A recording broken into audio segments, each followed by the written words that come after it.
Good morning, Daybreak live stream. We're going to get going in about 20 seconds here.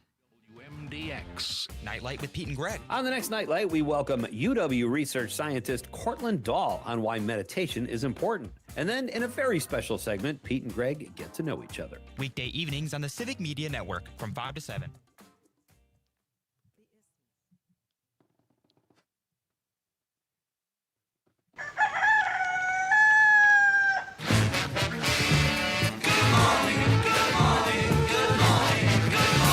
Good morning! Morning. Good morning. Good morning. Good morning. We've talked the whole night through. Good morning. Good morning to you. This is where Wisconsin wakes up. It's Daybreak with Brian Noonan and Jamie Martinson. Here are your hosts, Brian and Jamie. It's 6:06 right now. Thank you so much for joining us this morning on the Civic Media Network. We hope your day is off to a great start, bright and early. And Brian, just more news, just a wee bit of things to talk about this morning. Why would it be any different? Good morning, Jamie. Good morning, everybody. We're glad you're here. As Jamie said, if you want to get involved and speak with us this morning via phone or text, 855-75-CIVIC, 855-752-4842. Yeah, it's a lot. Local, national, international, space news. We don't have any space news today, but we do have health news and all kinds of Sean things. Duffy's working on it. He'll give us something at some point to talk about. With all the other stuff that's happening, how are we not getting any Space Force updates? I want to know that because with everything else, the way the world is now, I fully expect an alien invasion. Something else is coming. And that feels like it might be normal in the current trajectory of things if there was some sort of alien invasion. I think. Yeah, I don't know if I ever was ready to accept my alien overlords, but at this point, how much worse could it be? You know? Maybe that we just solved the mystery. Maybe that's what this is. Maybe this is the alien overlords that have already come, and we just don't know all of the facts yet. Is this like V, where if we pulled on Trump's face, there'd be a lizard head underneath? Perhaps Right. that's exactly what's happening. See, these are things that you should think about early in the morning, getting ready That's right. for your day. Daybreak has just changed formats to all conspiracies all the time. Donald Trump has a lizard head. Well, it's better than dabbling in the reality sometimes. Yes, but we must endure. That is, We do. That is our cross to bear to deal with the realities, and one of those realities is still the ongoing war. If again, still the terminology not clear, but we'll call it a war because sure looks and sounds like a war. This is what's happening in Iran today. The latest updates, U.S. President, well, you know who that is, Donald Trump. He has made contradictory statements on when the war will end. Sure, why wouldn't he? A top Iranian official, though, told CNN that Tehran is prepared for a long war and only economic pain will end it. Well, and they're used to economic pain. So yeah, that doesn't sound like they're giving up anytime soon. Nope. And we're going to actually get into a little bit longer discussion on the president's timeline in just a few moments here. The war has caused the biggest oil disruption in history as well. Threats of transit through the Strait of Hormuz persist while Iran and the U.S. trade warnings over its security. And this is another headline that really cements the fact that, well, the old regime had to go, but it doesn't look like the new regime is going to be any better. No. 5 members of the Iranian women's soccer team have been granted humanitarian visas by Australia. Supporters had been urging the Australian government to offer the players refuge over fears they'd be persecuted in Iran for failing to sing the national anthem. Well, that doesn't sound like much has changed at all under new leadership. We talked about it, though, right? We knew that under this new regime, things were maybe going to be a little bit stricter and go back and be a lot of the same, but maybe even with some more guardrails for the people of Iran. So correct. That I think that's the first domino of that we're going to see. Historic landmarks were reportedly damaged after an Israeli airstrike hit the nearby provincial governor's building on Monday. That's at least according to Iranian media and eyewitness accounts. I was waiting to see if you were going to try to pronounce the palace and the I town. looked at it this morning. I got out pronunciation guides, and I too. I would butcher it so badly that I don't even want to try this morning because I feel like that is actually more disrespectful than trying Yes. not to Oh no, pronounce I it. agree, and I did the same thing. I was like, boy, these are ones I These are haven't tough. heard. This is gonna be tough. The world's biggest economies are now considering emergency releases of millions of barrels of oil into the market. That might sound like a lot, but experts say even tens of millions of barrels are more like a drop in the bucket when it comes to global oil needs. So things are going to get rough. We talked about not only gas but diesel prices yesterday, and don't expect any relief soon because even by a miracle, say this war ended by the end of the week, things aren't going to all of a sudden go back to normal as the president has told. And I don't think his urging of tankers to just have some guts and go through the Strait of Hormuz is going to really carry any weight. That could have been one of the most ridiculous statements, and that's saying something.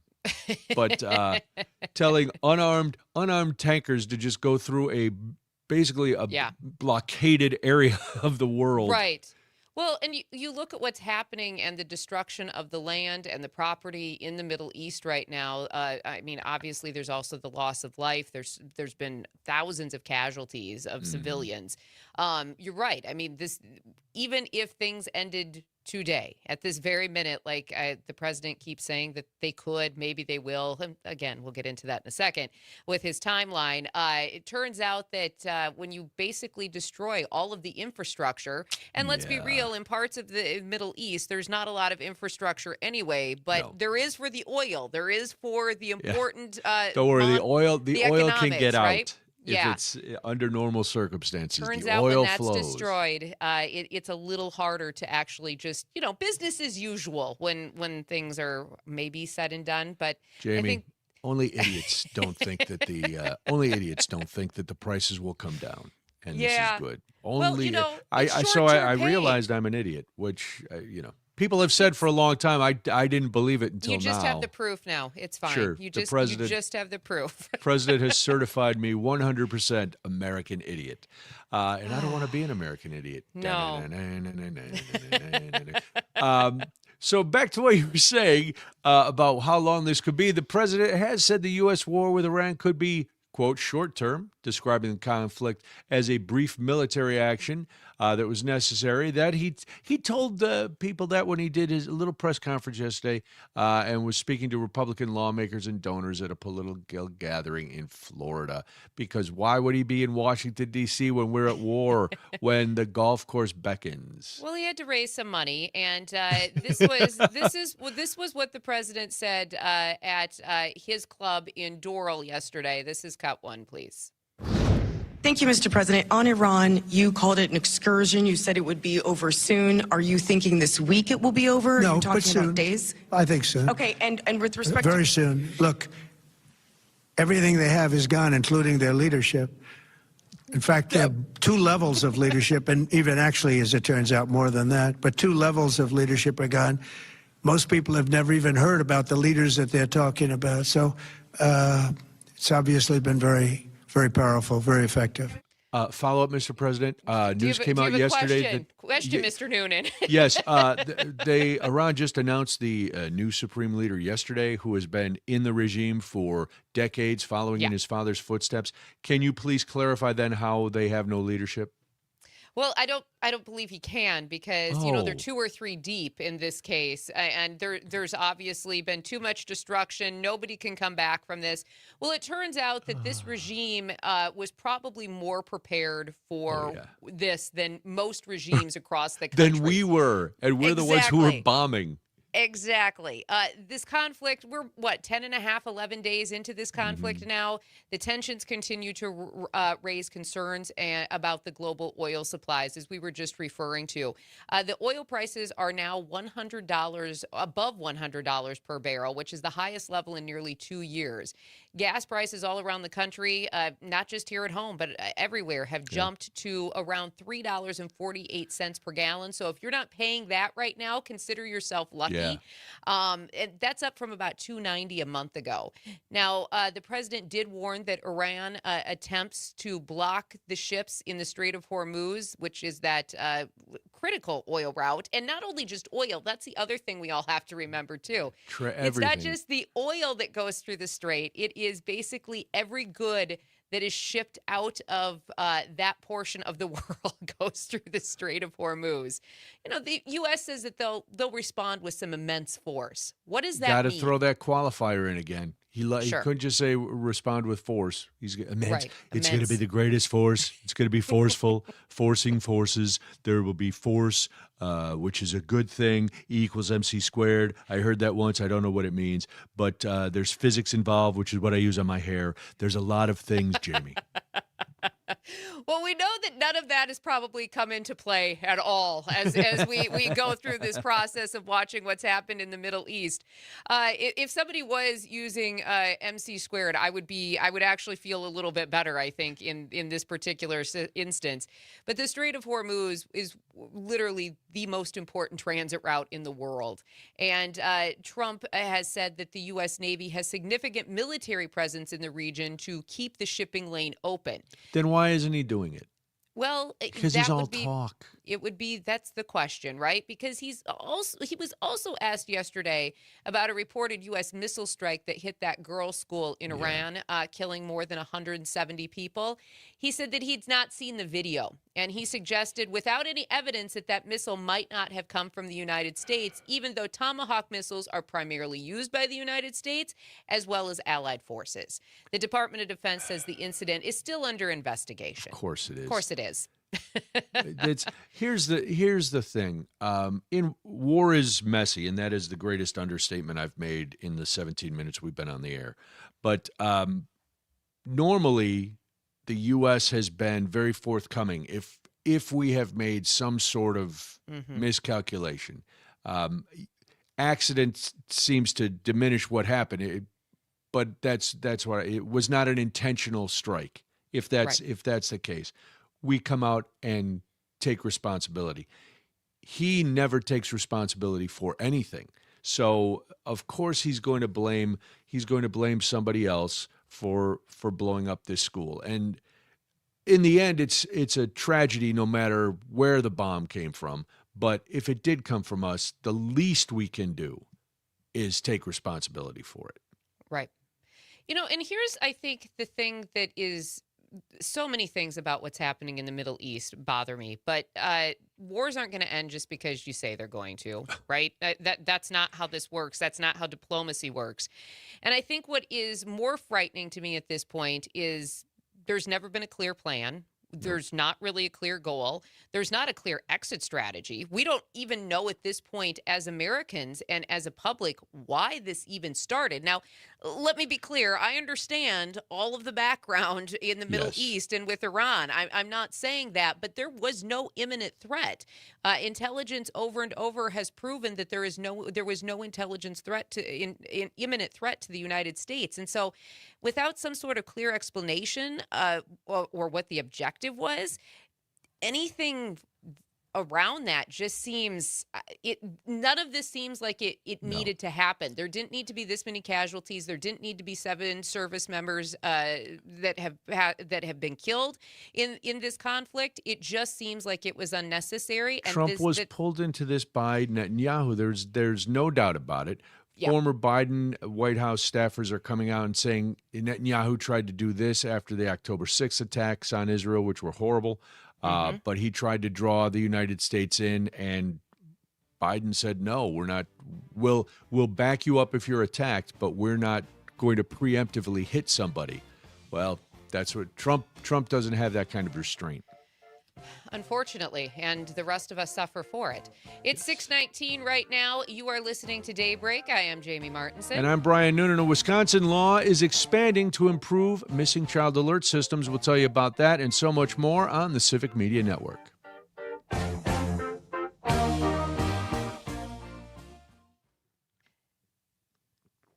I mean, at this point, BB told me to is not... No, well, he'll never say that either because he's the one who makes the decisions. Right. He's the boss.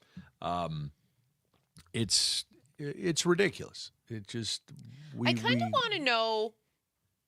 I kind of would we've gotten bits and pieces of what Russia's involvement in this, because I still feel like Vladimir Putin pulls the strings of the president. Oh, 100%. And so I'd kind of like to know, like, where he's at with all of this, and what, if it's just that he wants to give over U.S. intelligence to Iran to make it easier for them, or if he's still pulling strings, or whatever he might be doing. I think it would be fascinating to. Nobody will ever know because it's Vladimir Putin. But Can you imagine being like in the inner circle of Vladimir Putin's world right now? I mean, he's basically gotten but think about he's basically gotten everything he's wanted for his entire presidency. Yes. He's got a puppet at the United States. Now we're distracted, so we're not paying attention. Right. Have you heard anything about Ukraine in a while? No, of course not. So it's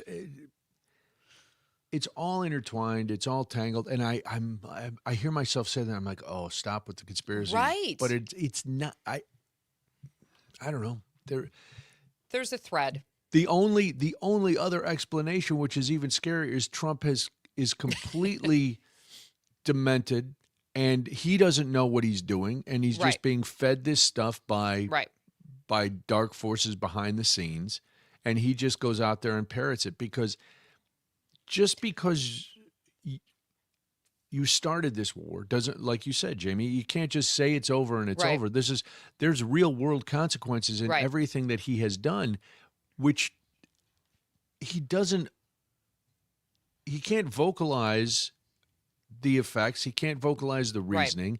He keeps just saying, he changes it on a whim. And it's like a child telling a story that just keeps getting more and more fantastical. But we're engaging, not enraging.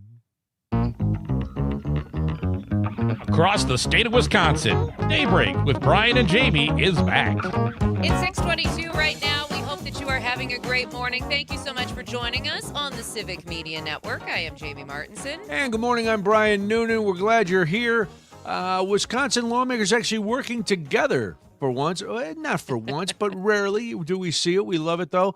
Wisconsin has expanded its missing child alert system under a law connected to the Prince Act. If you don't know about the Prince Act, it was named after Prince McCree.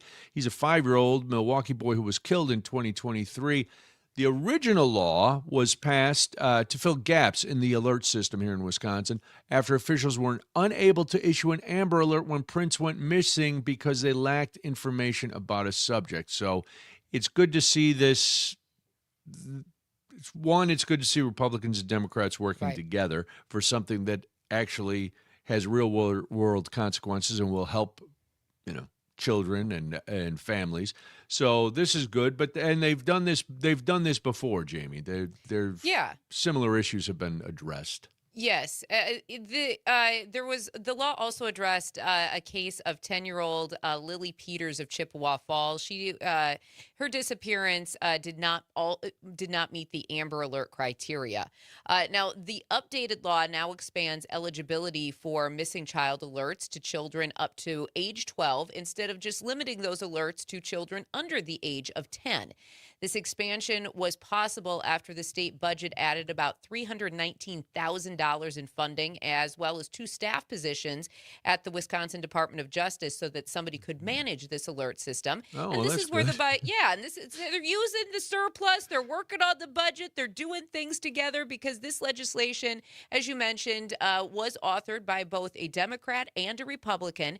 Democratic Senator LaTanya Johnson and Republican Senator Jesse James, who they both also helped pass the original Prince Act. Nice. Now, Jesse James is interesting because he is the only legislator in the state who is an active law enforcement officer. So really? Jesse James has a little background in these things, and I know that sometimes we don't want to admit this, right? But Jesse James is a pretty great guy. So he does a lot for his community, a lot for mental health as well. Governor and I love Evers, his name.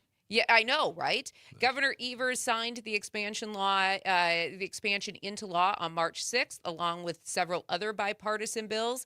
Now, under these new rules, Brian, alerts can be issued for children ages 10 or 11 if there are several conditions met, including the child's location is unknown. The alert is issued within 72 hours of a disappearance. The case does not qualify for another alert, like an Amber Alert. The child is entered into the National Crime Information Center database, and authorities have enough information to release to the public to help locate that child. So just, there's a few things that, law enforcement are going to have to go through to make sure that they can get these, this out into the public.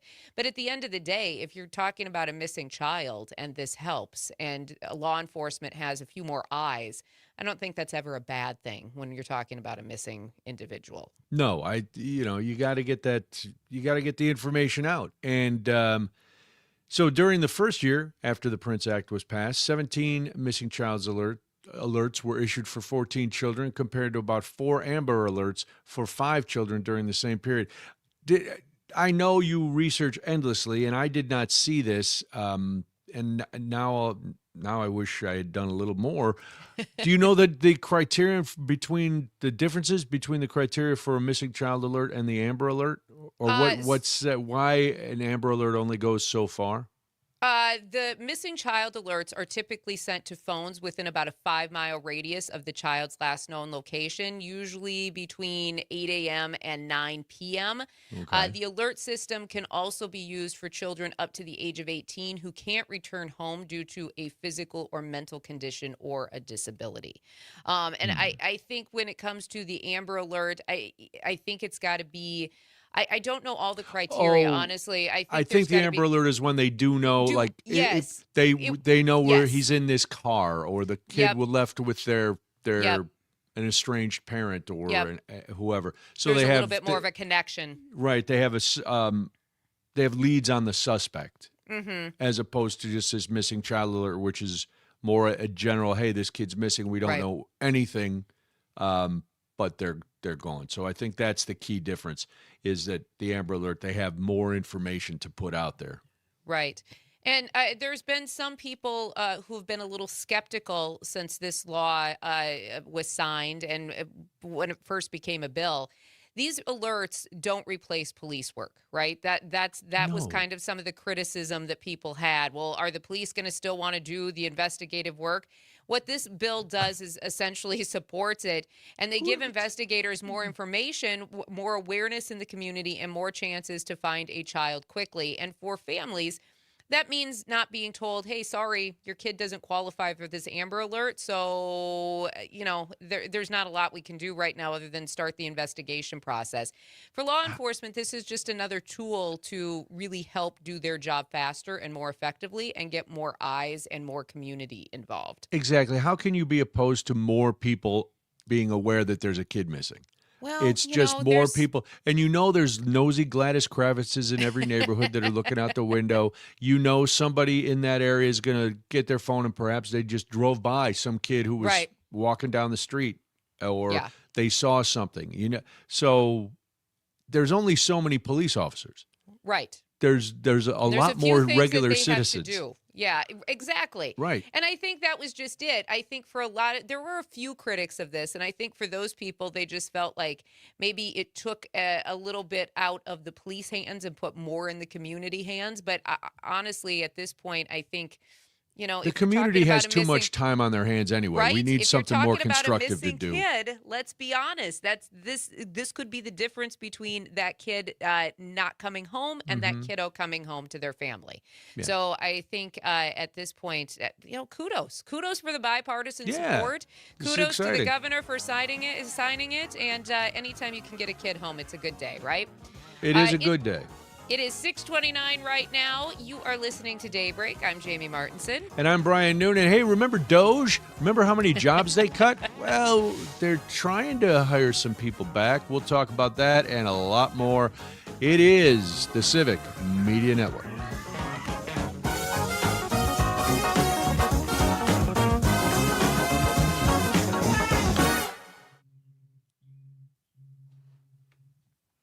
Yeah, when I was reading it, I was doing some reading on this bill, and I was like, there were critics of it? How could you be a critic of this bill?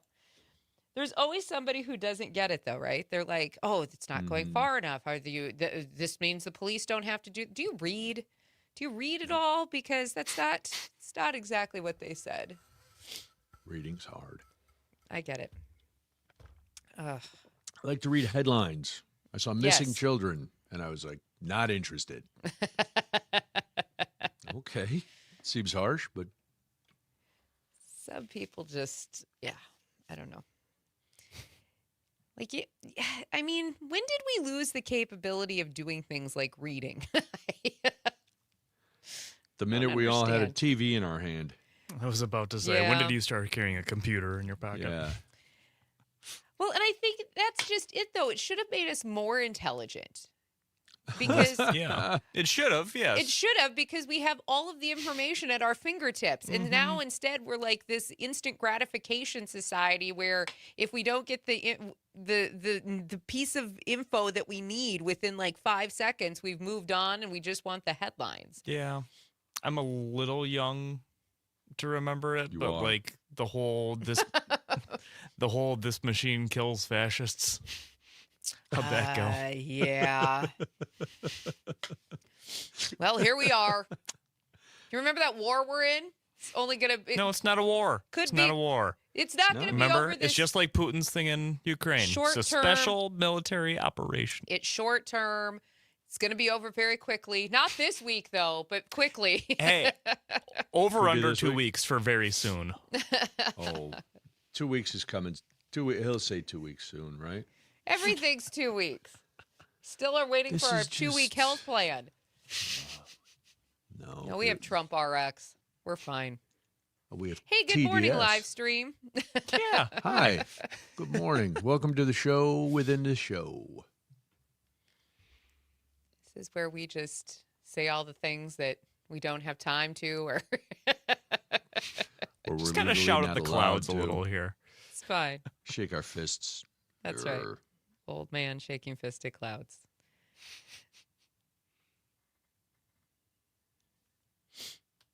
Oh, I can't wait to talk about this next story.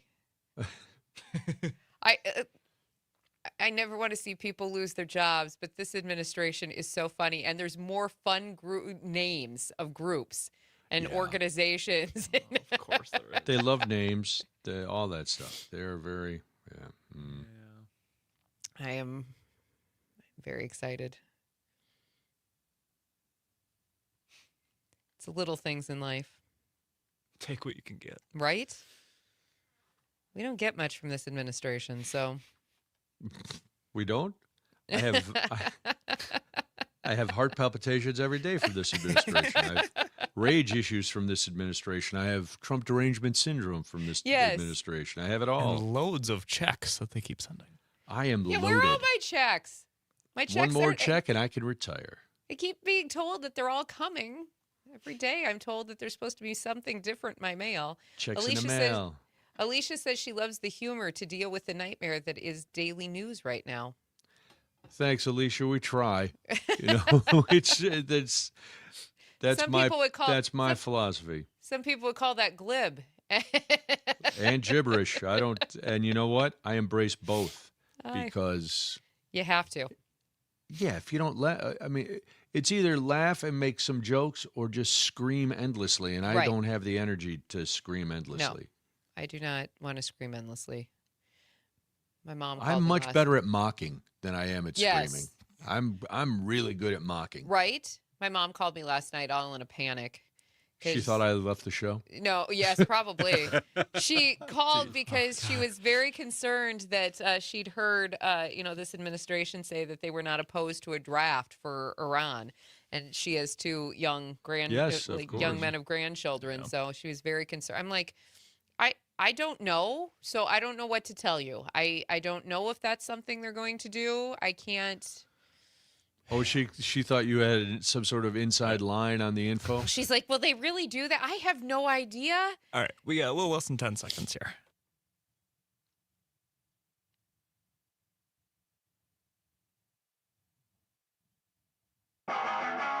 Now back to more of Daybreak with Brian and Jamie. 6:35 right now. Thank you so much for joining us this morning. If you are listening in Appleton and Oshkosh on WISS or in Eau Claire on 93.5 The Tap, or even in Wisconsin Rapids on WFHR, thank you so much for having us on. We do appreciate it. I'm Jamie Martinson. And I'm Brian Noonan. Good morning. Are you surprised that Doge didn't really work out? I am not. But if you want to get involved with about this or any other thing we're talking about, 855-75-CIVIC, 855-752-4842. So remember about a year ago, chainsaw, when the Trump administration tied to Elon Musk's Department of Government Efficiency, Doge, where we're getting Doge money back, remember. They pushed out hundreds of... Have you gotten any of your checks yet? Have you gotten any of your checks? Okay, but maybe they fired those people that were supposed to send the checks. They fired everybody. Hundreds of thousands of federal workers without any plan. That's what I love about this administration. Yes. Act first, think later. Yep. Now the government... Are they really thinking later? I mean, well, they're thinking how to cover up what they what they did, and you have to think of that many excuses. That many excuses don't just naturally fall out of their melons. Right. Well, now we're getting some hiring, Jamie. This is exciting. Officials say the hiring push reflects a recognition that some critical skills and positions were cut too deeply. I think you don't have to be a civic planner. You don't have to be an efficiency expert to go, when you fire everybody, things aren't going to work anymore. But they're just starting to figure that out. So they're starting to hire some people back because it was more than 387,000 federal employees got fired during Elon's reign of terror. Think about the timeline of this, though. It's about a year ago that they just laid off. They either fired, laid off, or accepted buyouts from these 387,000 federal employees. And about a year later, they're like, we should probably have some of those people back. Yeah. It only took them that long to figure out that government wasn't actually running very efficiently without those 387,000 people. And now they're going to hire about 123,000 new workers to replace. So less than half. But, hey, government efficiency. And let me be clear. I also think that there's a lot of places in the government where we do overspend, where we're not efficient. Yes. We probably could do things a lot better. It's like any other business in that respect. But at the same time, I mean, usually you have a plan going into those processes and those conversations, and it's not just Elon Musk and his band of I'm not sure what they were. Teenage hackers. Yes, they were, because they looked younger than my kids, who were 22 and 19, and it was mind-boggling what happened during the Doge period. Do you not have faith in Big Balls to come in and do his job and take care of everything? That was one of Elon's handpicked guys. I couldn't. But anyway, they just no.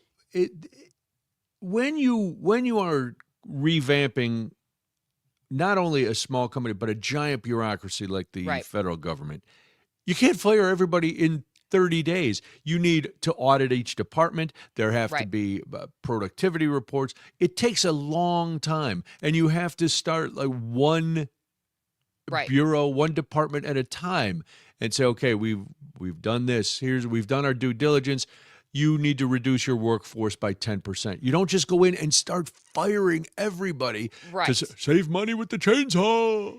What I think is interesting about this, though, is the White House says that the goal of bringing in 123,000 new workers is still a smaller, more efficient federal workforce, but one that is better aligned with the president's priorities. And this is where a lot of people. Well, I think this is where it gets a little terrifying, though, if you're listening this morning, because there's some new hiring rules that are designed to give the White House greater control over the federal workforce.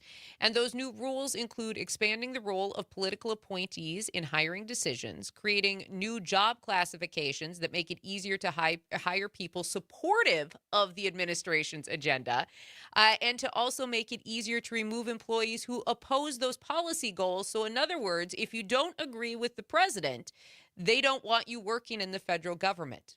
That's not what civil workers do. That's not what they've ever done. They have served presidents of all different backgrounds.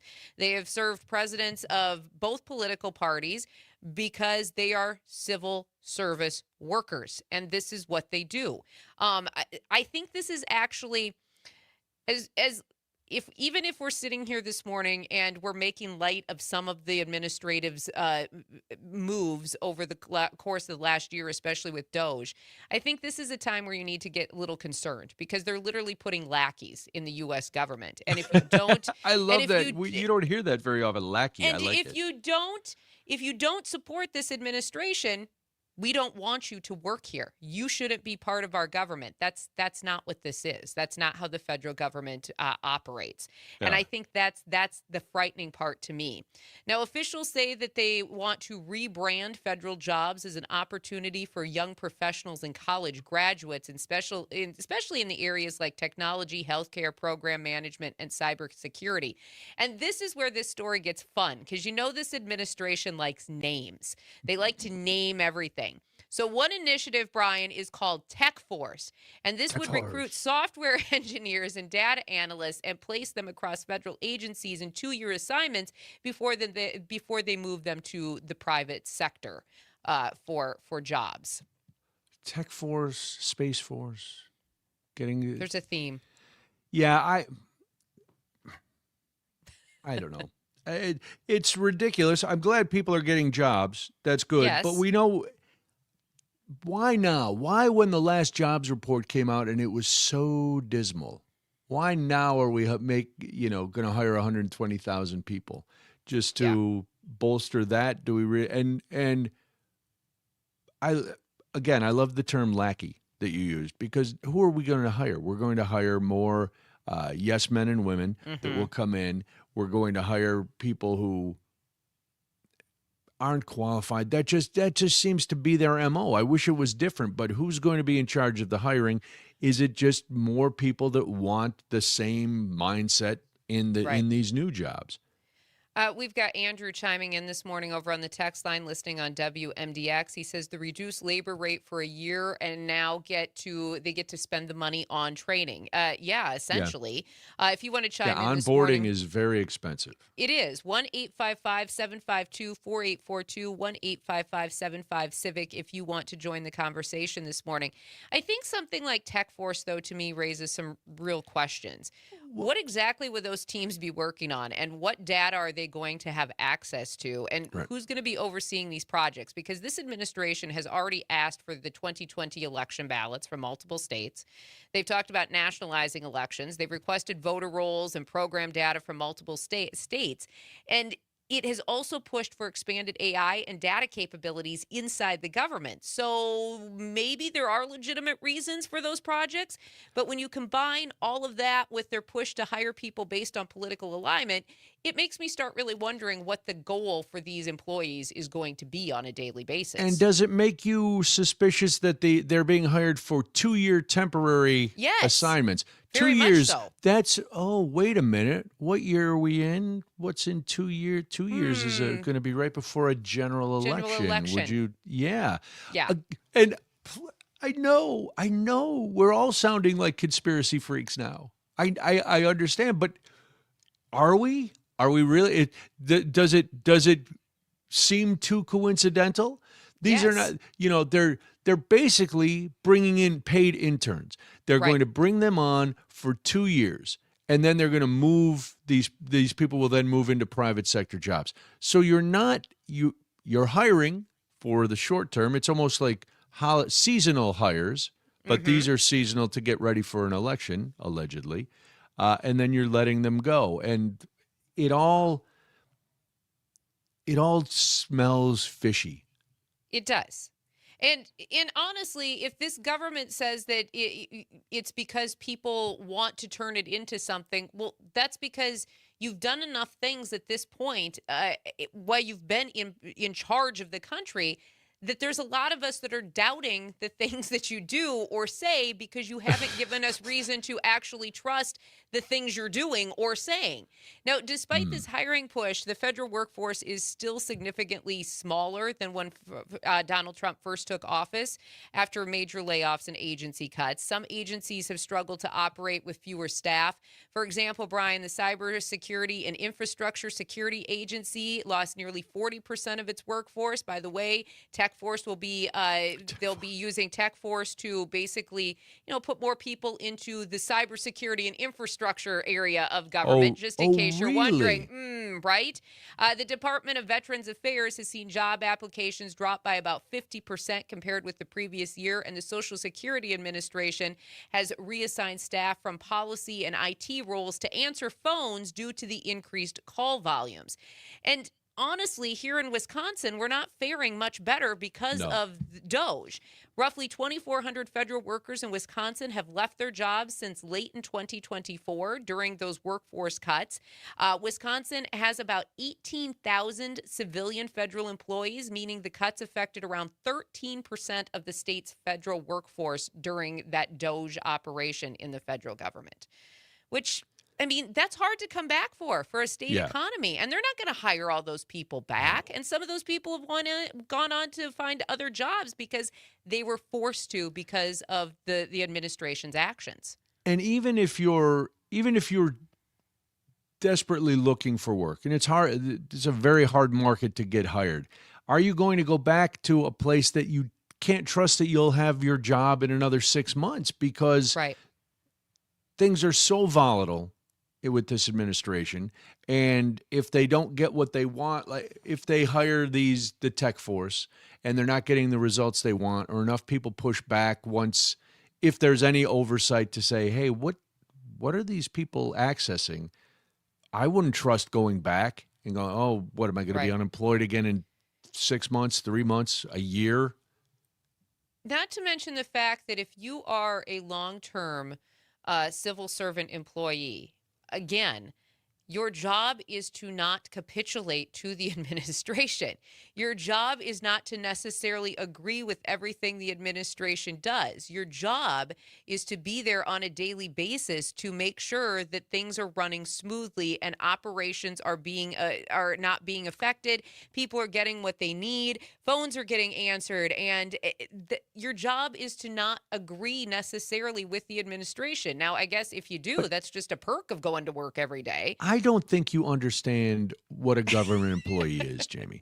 Government employee works for the government, and the government is the man at the top. Everything flows through him. He is the be-all, end-all. And if you don't do what he wants, then you're out.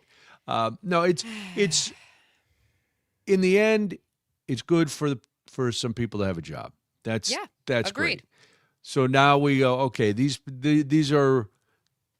people were probably getting unemployment, so now they don't have to get unemployment. They can get this job. Or maybe they're not even hiring back former employees. Now maybe they're just recruiting. Who knows with these 2-year contracts? Who's getting these jobs? Who is going to be doing the hiring? There's a lot of different things. So while you can say it's great that people are getting jobs, that's great. What is this going to mean to you and I down the road? And what happens in 2 years when all those people who were hired for temporary jobs now don't have jobs again? Always questions with this administration. There's never straightforward good news. It would be like if there was a plan and they actually knew how to run government in some capacity, that maybe these questions wouldn't be mysteries. It's 6:48 right now. You are listening to Daybreak. I am Jamie Martinson. And I'm Brian Noonan. Well, at least you have your health, right?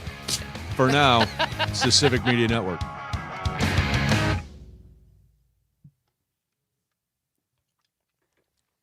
Whenever we talk about Space Force and this time Tech Force, I think of the John Mulaney Street Smarts bit.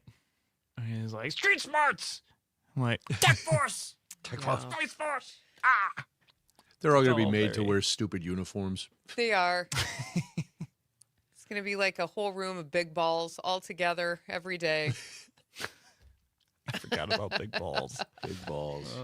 How could you forget about You can't him? forget about Big Balls. There's no chance. I don't know. I don't know how I forgot. Big. Can't. That's his government name. Yeah. Mark pointing out over on the text line, if I remember right, he'd stolen proprietary information from a previous employer. Yeah, I believe that is correct. I think so too. But listen, why quibble? Why quibble about Oh, well, that's fun. Watching the news this morning, they have an expert on that says gas prices are going to probably raise to $120 a barrel within the next couple of Sweet. weeks. Remember how those people were upset about California gas prices? Joe Biden has raised gas prices. Oh, those damn eggs. If somebody could just lower the price on the eggs, we'd be all good. The eggs. She's a horrible laugher. Oh. What about Benghazi? all the things that brought this about, and that one damn joke at the press club. Oh, thanks, Obama. You wore a tan suit and you made him look silly in front of his friends. That's all you need. That's all it takes. And we're here. Yeah, and I hope the laugh was worth it. Was it funny? It was. Think of what a small human being you have to be. Like, yikes. Well, listen, this is for anybody who takes antidepressants, present company included. This is great news coming out of it. I was like, oh, here's a couple very feel-good health stories. Mumps is back, and antidepressants are going. They're hiring some nutball that thinks antidepressants are bad. At the same time that I was prepping for this, I was reading, and according to the Wisconsin Department of Health, about 1,200 fewer 2-year-olds were up to date on their vaccines last year. So why do we have a rise in all the things that we once basically didn't have to worry about? Dumb. When did we fall off this cliff of being told that we don't need to believe in science and data? And it started with Jenny McCarthy and those vaccine things, and then it gained traction, and all the yahoos started doing their own research, during COVID, and everybody knows better than the doctors. A little less than 10 seconds.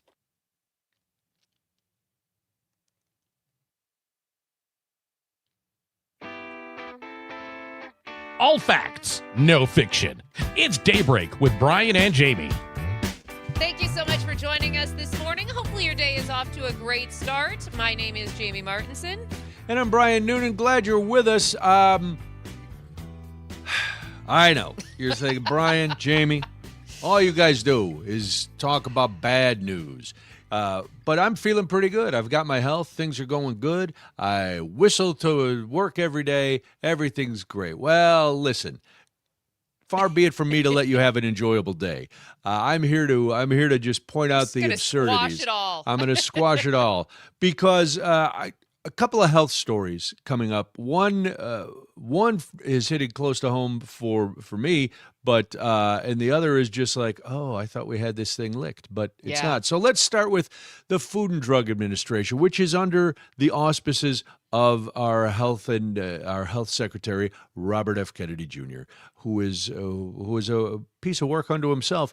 But the FDA's top drug regulator is Dr. Tracy Beth Hogue. I don't know if you've heard of her, but she's in charge, and she's trying to hire a researcher and friend who wants the agency to add new warnings to antidepressants about unproven pregnancy risks. That's according to the Associated Press. This doctor, Dr. Adam Urado, he's a maternal fetal medicine specialist and critic of antidepressant safety. He's pressing the FDA to add black box warnings to SSRIs. Those are the drugs most commonly described for depression. And Jamie, once again, we love when our government officials are pushing no science-backed science. We were talking about that during the break. When did we hit this cliff?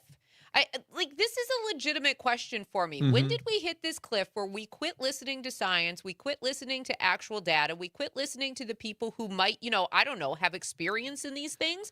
When did that become the norm? I remember it starting with Jenny McCarthy and that pediatric vaccines cause autism. And I can only imagine if you are a parent and your child is diagnosed with autism, you want answers. You want to figure out, well, how did this happen? Was it something that I did? Was it somebody? Is it just genetic?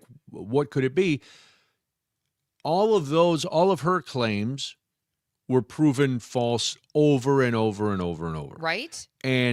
But there were still parents who, in desperation to find answers, and I don't blame any parent who wants to find answers. Of course you do.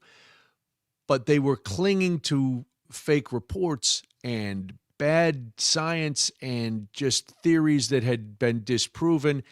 And then that started rolling, the anti-vaccine thing.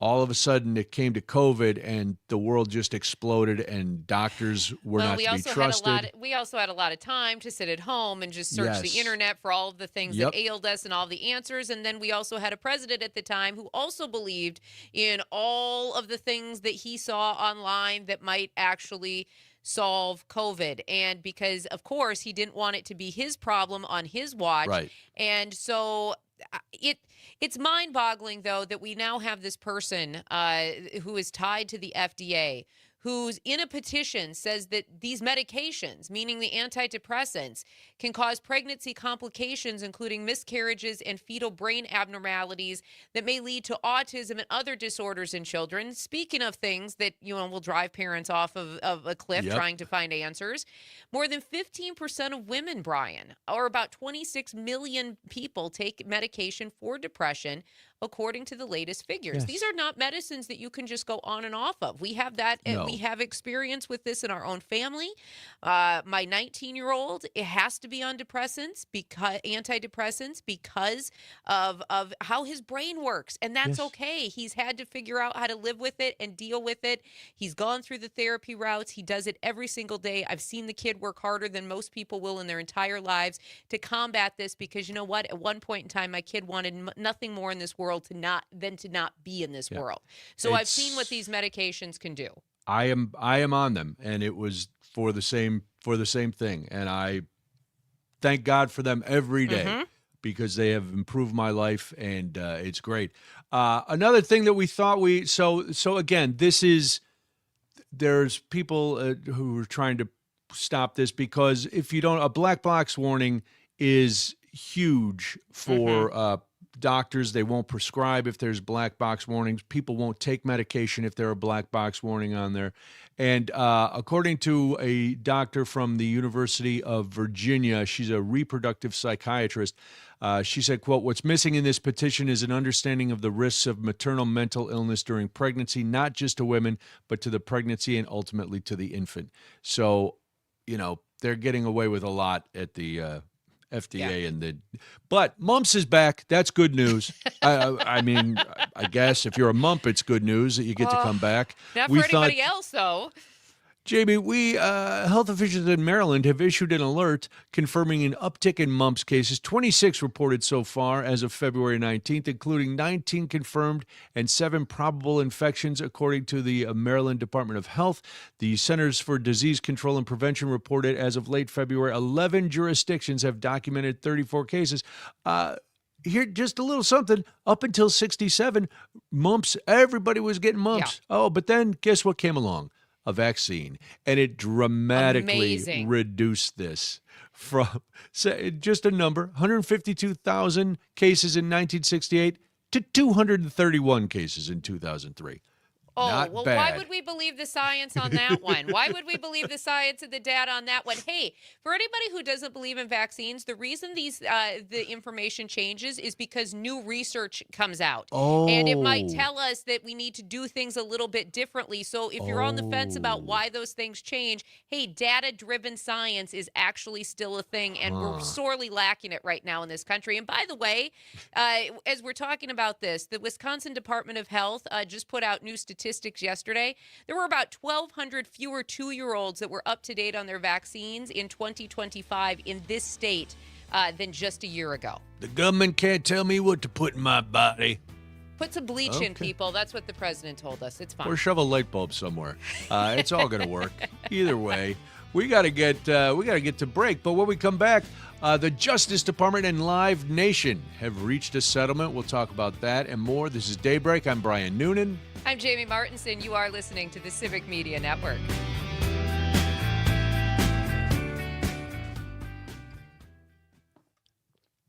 $59.50. Hey, we made it.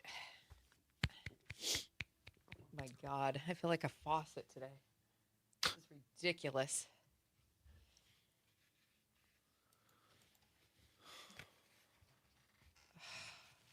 Oh, we dove into a whirlwind of topics.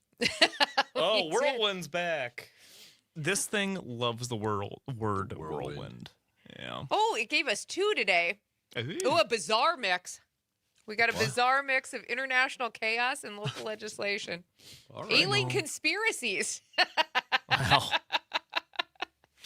Oh, God. I was like, what? Brian forgot. Brian's like, I thought we just talked about tech force and drugs. That is alien conspiracies. Tech force, mumps, and measles. That's right. I forgot that we talked about Trump's lizard head, allegedly. Oh, God, I love AI-generated descriptors. Yeah, so what?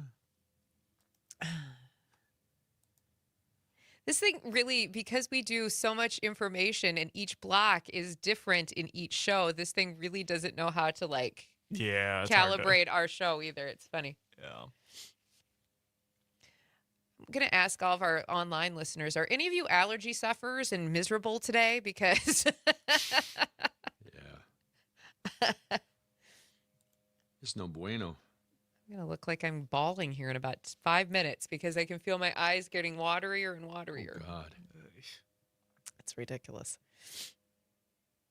This is like a full-fledged, you guys get to witness a full-fledged allergy attack for me today. Congrats. And what do you take? I don't know. I'm on a generic. They've got me this time. I don't have, right now I'm on Zyrtec. I have a call into my doctor because yesterday afternoon I started feeling like the congestion. And so my doctor's really awesome. And so when I start feeling like that, she's like, just call, we'll get the prescription in and we'll start you on the prescription allergy med. It's a generic though. I don't know what she's got me on. It's the same one they've had me on for a really long time because I only literally need it for about 5 to 6 months out of the year. Yeah, that's mine. I'm happy. Mine doesn't usually start till later in the summer. I don't get it in the spring. I get it like early summer. So I get the blooming.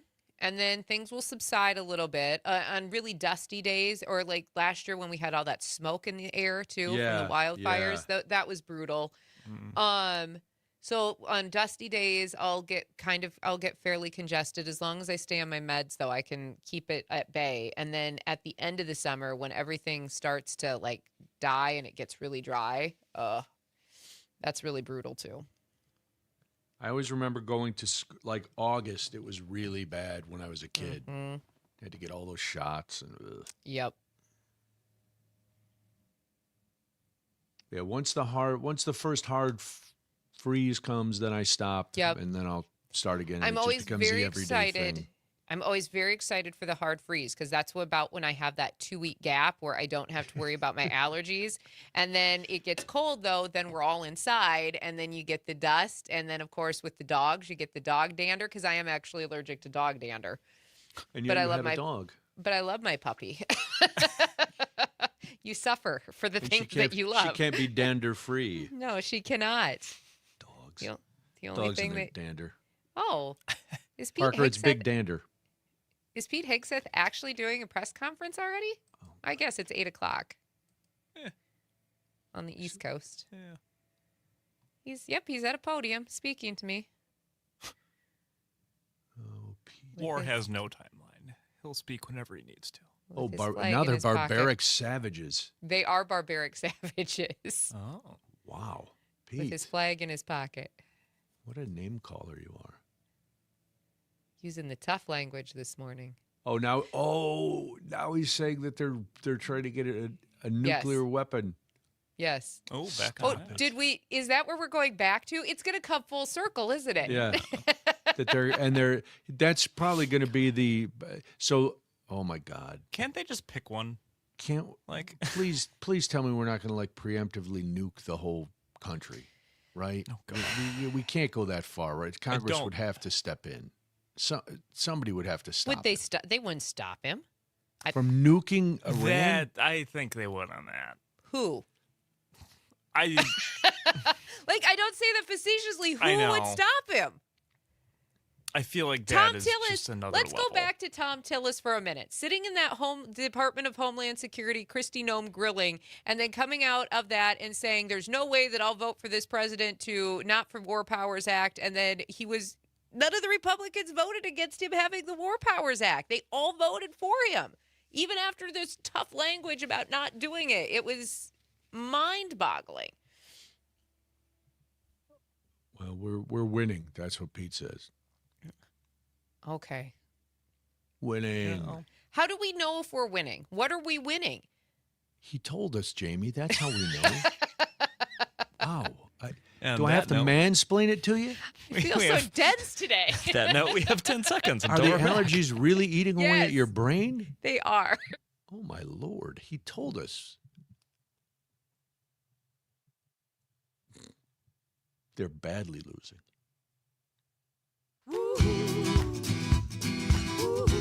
From Lake Superior to Lake Michigan, this is Wisconsin's Morning Conversation.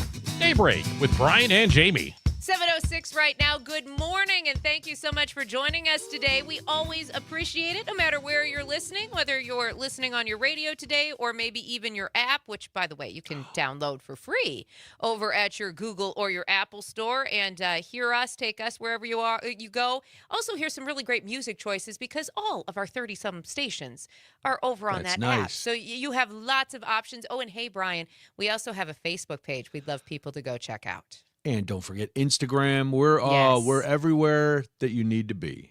That's as right. Jamie said, take the app with you, and then when you're like, I've had enough news, listen to music for a little bit, get an interlude, and then come back and listen to some more. We're I'm going to get start into doing this. that during this show. I'm going to start taking an interlude during the show. Parker, you're in charge. Just every once in a while, I go, interlude. And then we'll do like 15 seconds of soft music. And then we'll That's take a right. breath. Everybody take Breathe. a breath. And then we'll come That's back and continue the story. That's right. Hey, sometimes you just got to calm down a little. That's fine. Well, There's a lot going on. Pete Hegseth is speaking now. And I see Pete Hegseth, and all I hear in my head is Colin Jost. Colin Jost does a great Pete Hegseth on He SNL. does. But Pete says we're winning. We are winning. They're, what did he call them? Barbarians? Yes. With a couple other savages. this barbaric morning. savages. That was it.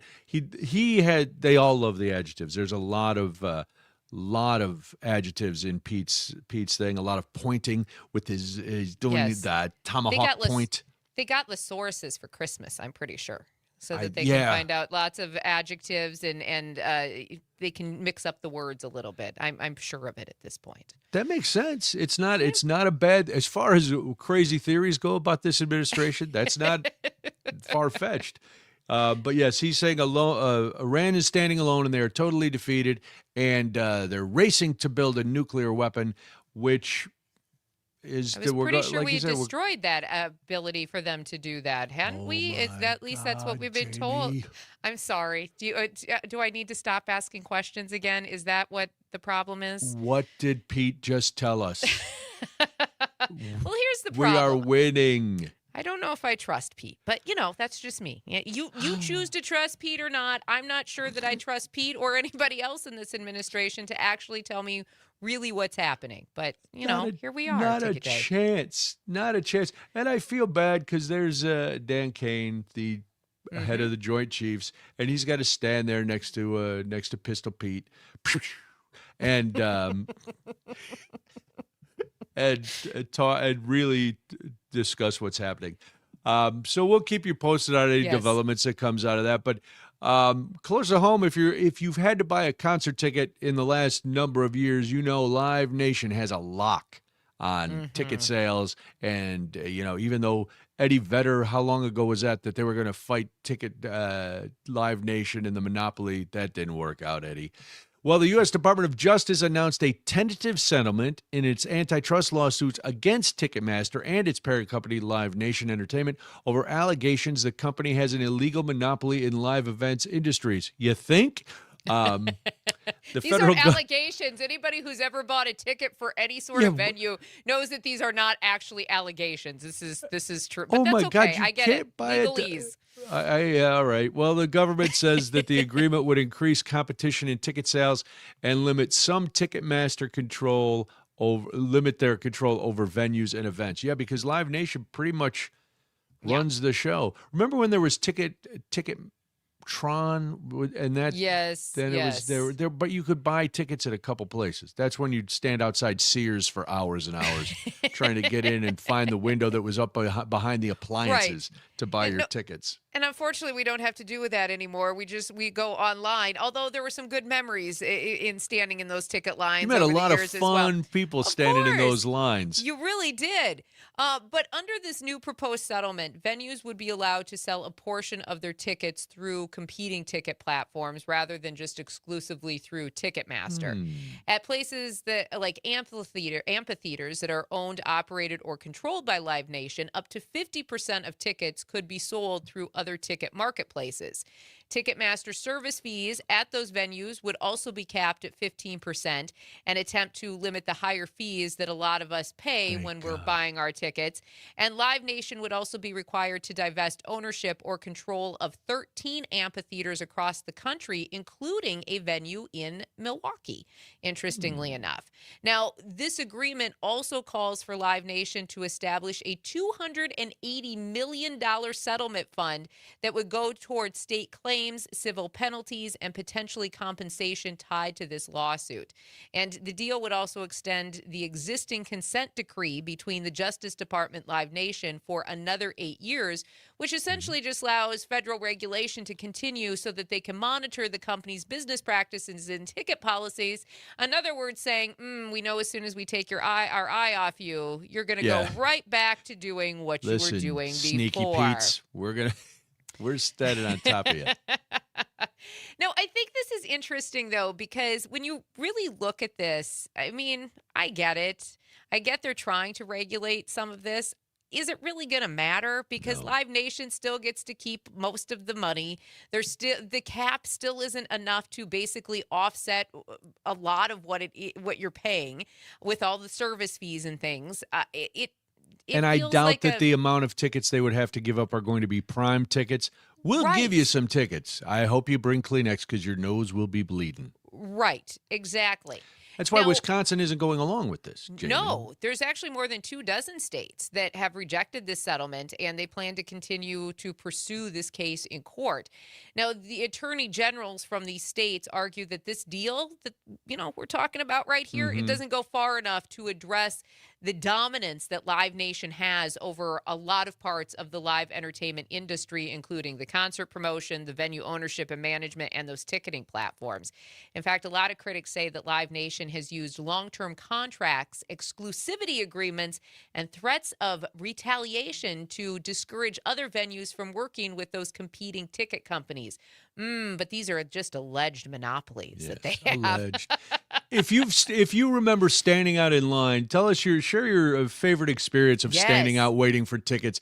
855-75-CIVIC, 855-752-4842. Because this, I realized, Jamie, as we started talking about that, this is such a foreign concept to Parker.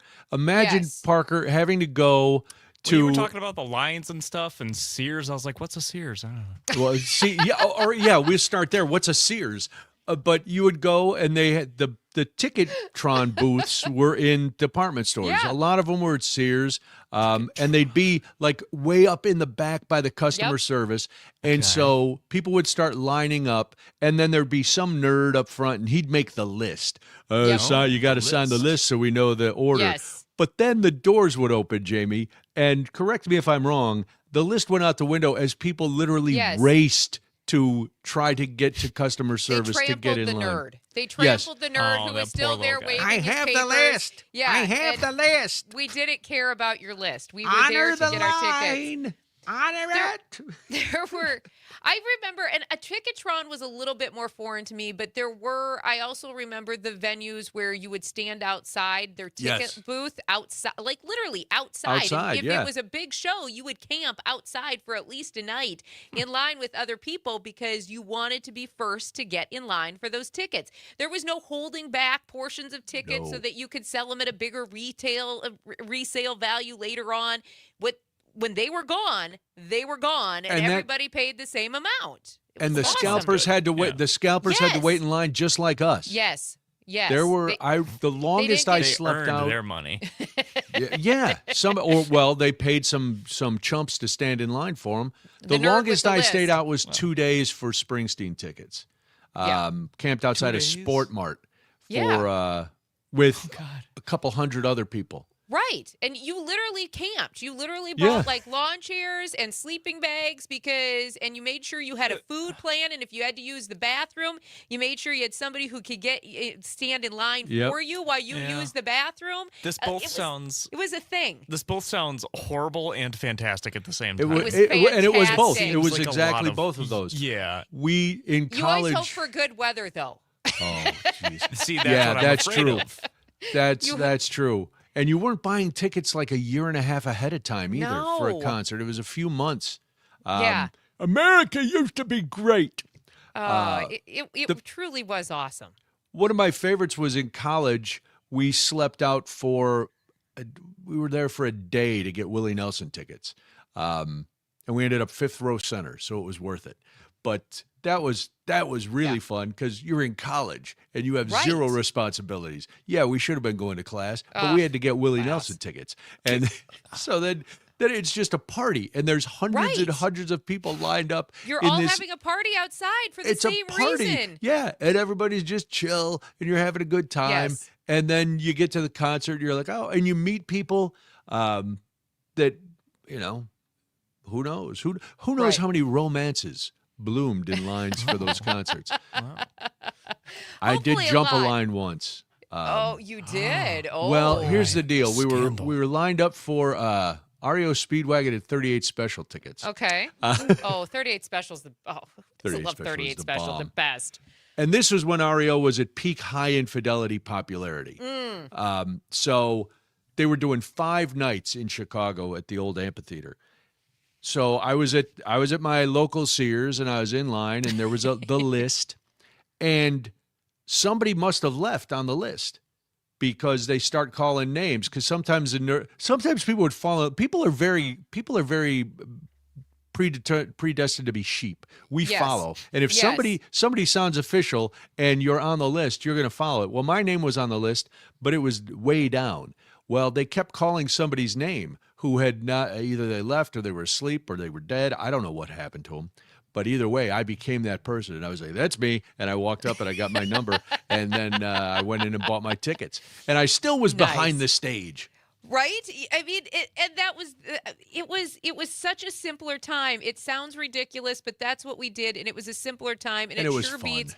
And it sure beats what Live Nation's been doing all these years by overcharging everybody as well.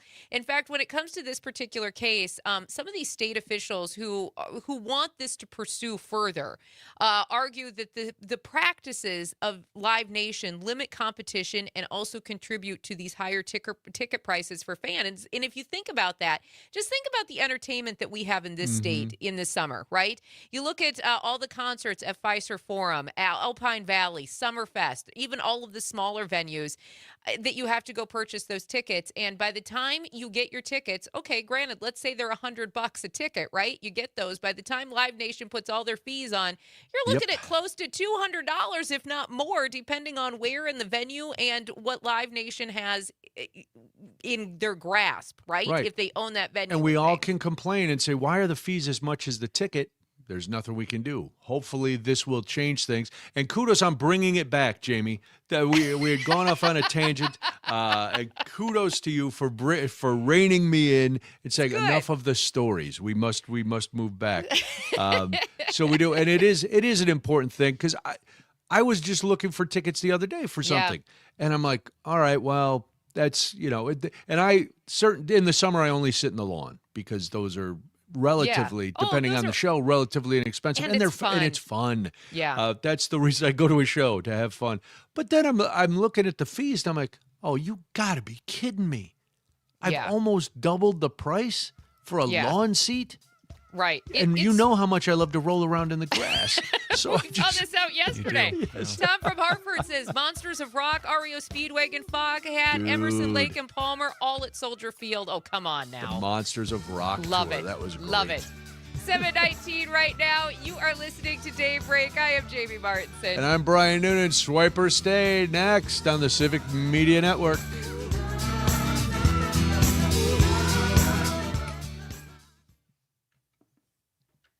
Okay, so yes. When you, do you have a question? yes, I have questions. Okay.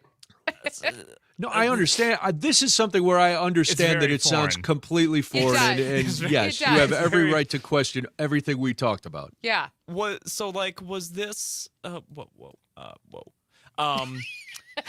He's so out of sorts by this that he can't. Let's hear it. The concert venue. Mm-hmm. How do they know how many tickets? Was there only one place that you could get tickets for the? It's called the box office. The box office. The box office. But even when I was standing in line at Sears, no, it was still a computerized system. Yeah. But you had to buy it through them. So so they had a computer that knew that there was another location in another city that had. Yes. Okay. Yeah. So if you.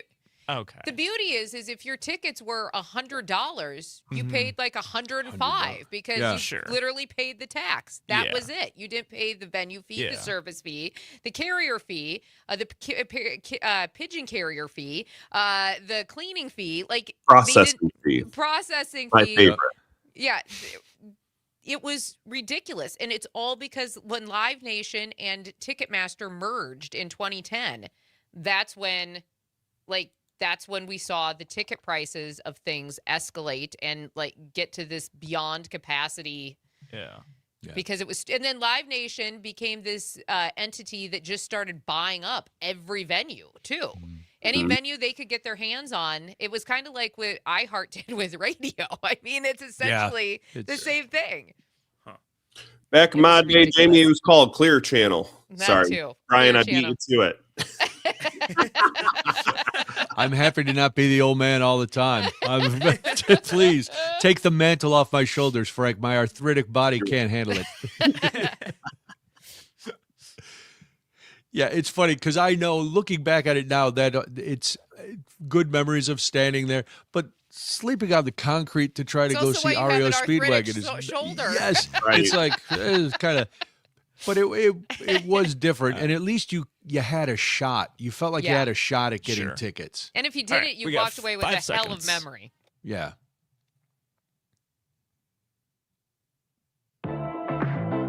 Let's break out of the bubble and see what's happening out there in pop culture. It's Swiper Stay on Daybreak.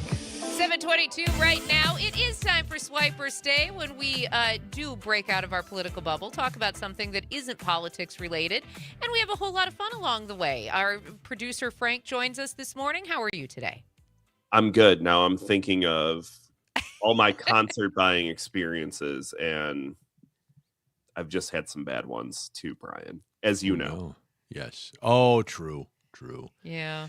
There are always bad ones. But what's in the bright side, Frank? What are we swiping and staying on today? There's bright side, but there's going to be some shenanigans. Well, shenanigans are good. Shenanigans are great. Everybody loves some shenanigans. Especially as we go towards St. Patrick's Day. That's it. Yes. There you go. I'll shut up. Swiper Stay, here are the rules. I'm going to read out some vague pop culture headlines. Brian and Jamie will have to decide whether they want to stay on it or swipe on to the next one. In the event of a tie, Parker will be the tiebreaker. Let's move on to story number 1. A controversial musician was caught sleeping in court. I'm going to swipe. All right, I'm going to stay on this one because it sounds fun. Parker, you get to be tiebreaker for story number 1. What are you going with? It does sound fun. I'm staying. We agreed with you He sided with me. I got you, Brian. That's because I didn't mock him about not knowing about Sears and tickets, because there was no way he was going to know about Sears and tickets. Amy probably had a talk with him. You have to agree with Brian. Placate him. He's cranky. Right. So Kanye West was Kanye caught sleeping during a trial involving his former Malibu mansion. Now, West had a luxury mansion on the beach that he bought for $57 million. Wow. He ended up selling it for $21 million after gutting the entire house into a literal concrete shell. I'm not exaggerating. Go look it up. It is literally just a concrete slab, basically. Is this a court case his wife wore clothes to for the first time in like ever? I'm pretty sure, because she showed up to testify the other day and she wore clothes. So. Like real clothes, not see-through clothes, real clothes. It was fascinating. Wow. Right. Bianca Sensori. Yeah. So here's the deal. The contractor is suing him for unpaid wages after stripping down the entire thing. Rolling Stone magazine reported that he repeatedly yawned, closed his eyes for long stretches, and at times seemed to catch his head falling forward. My favorite part is the judge at one point looked over and said, "Is he asleep?" Well, in his defense, the lawyers are doing the lawyering. He's just got to sit there. It's got to be boring. Not when you're on the stand. It's going to be hard. Yeah, you know what? You're right, Jamie. It's tough being Kanye West. It is tough being Kanye West. Yes. Yeah. Let's move on to the next one. A bizarre NBA promotion has officially been canceled. Ooh. I'll stay. Yeah, I'll stay too. Good, because I love this one. The Atlanta Hawks Magic City Night has officially been canceled by the NBA commissioner, Adam Silver. What's Magic City, Frank? Yes, for those of you not in the know. Magic City is a very popular Atlanta strip club, well known for its chicken wings. I'm not as kidding. Most strip joints are. Look up Lou Williams getting out of the NBA bubble back during COVID to go pick up a pickup order from Magic City for some chicken wings and fries. It's a real thing. So this caught hairs are extra. A lot of attention. They were doing a collab night. They were going to have T.I. perform at halftime. They were going to have their food there. They had employees there, fully clothed. Just putting it out there. But there were a lot of people that spoke out against it. San Antonio Spurs center Luke Cornett said the night sent a bad message to the women of the NBA community. So Adam Silver ultimately shut it down. What a buzzkill. Right. Embrace the culture. Magic City is Atlanta. Atlanta is Magic City. Everybody knows about it. Well, now they do, because everybody's spreading the word. Food at a gentleman's club, Frank, pro or con? I've never been to one, but I will. Gentleman's club? Yeah. Oh, I have no desire personally. Well, it does nothing for me. You're a lovely human. Right. Yeah. But if I was there, I'd be hitting up the buffet or whatever food is there, because that's what I would be there for. So yay. Okay, there you go. Very nice. Maybe this is a discussion for the secret show. Maybe. I think so. Story number Trey, please. Yeah. For those of you just catching up with us, we are doing Swipe or Stay. We're moving on to story number 3. A rock star debunks feud rumors. Swipe. Yeah, let's swipe this one. Taylor Swift's fiance makes career decision. Anything Swiftie, I am staying. Staying. Mr. Swift himself, Travis Kelce, is returning to the Chiefs for one more season, at least. Thank God. He has not announced. So his New Heights podcast posted on Instagram saying he's back. This comes after the Chiefs missed the playoffs for the first time in 10 years last season, with Patrick Mahomes ending his season early. Now, I don't know about you guys, but there was no way Travis Kelce was going to end on that note. No. Patrick Mahomes wasn't on the field with him. I don't think they ended the season at home. No. Not in the playoffs. There was just no way. No. Plus, Taylor doesn't want him just sitting around the house all day. Right. I mean, she's Get out got and do things to something. do. He better, don't be a bum on my couch kind But of when's thing. the Go work. But he's not going to be. Let's be honest. No, he's going to be a media He's personality. going to have a great career. He's going to go straight to Amazon Prime movies and be Yes. like an action star for some like 50% Rotten Tomatoes and lower action. Oh, he won't care. He'll just do it because it's 100%. fun. Yeah. Fun action comedy starring Travis Kelce. Do you Well, he think- was in something. He was just in something recently, wasn't he? Yes. Yeah. He Plus did. he did like that appearance in the Happy Gilmore #2, whatever it was. Yep. With Adam Pretty good in Sandler. that. Yeah, he Yeah. was all right. Easy Yeah. lift.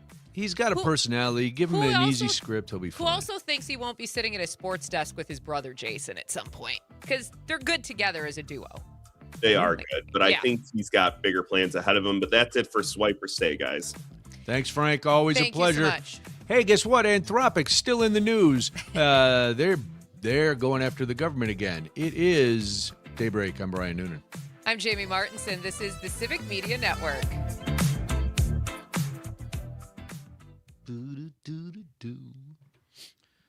Okay. Gosh. On the road, that was a thing. I never really liked strip clubs, but we'd go sometimes. Oh, hi, Kyle. Hi, Kyle. Kyle. We're talking about food Great conversation. at strip joints. There's a reason. That's quite right. Actually, from my facility here, we've got a strip joint within sight. So, you know, Now, is that why you chose that location for your business? that's part of it. The rent's definitely cheap down here, so that's part of it.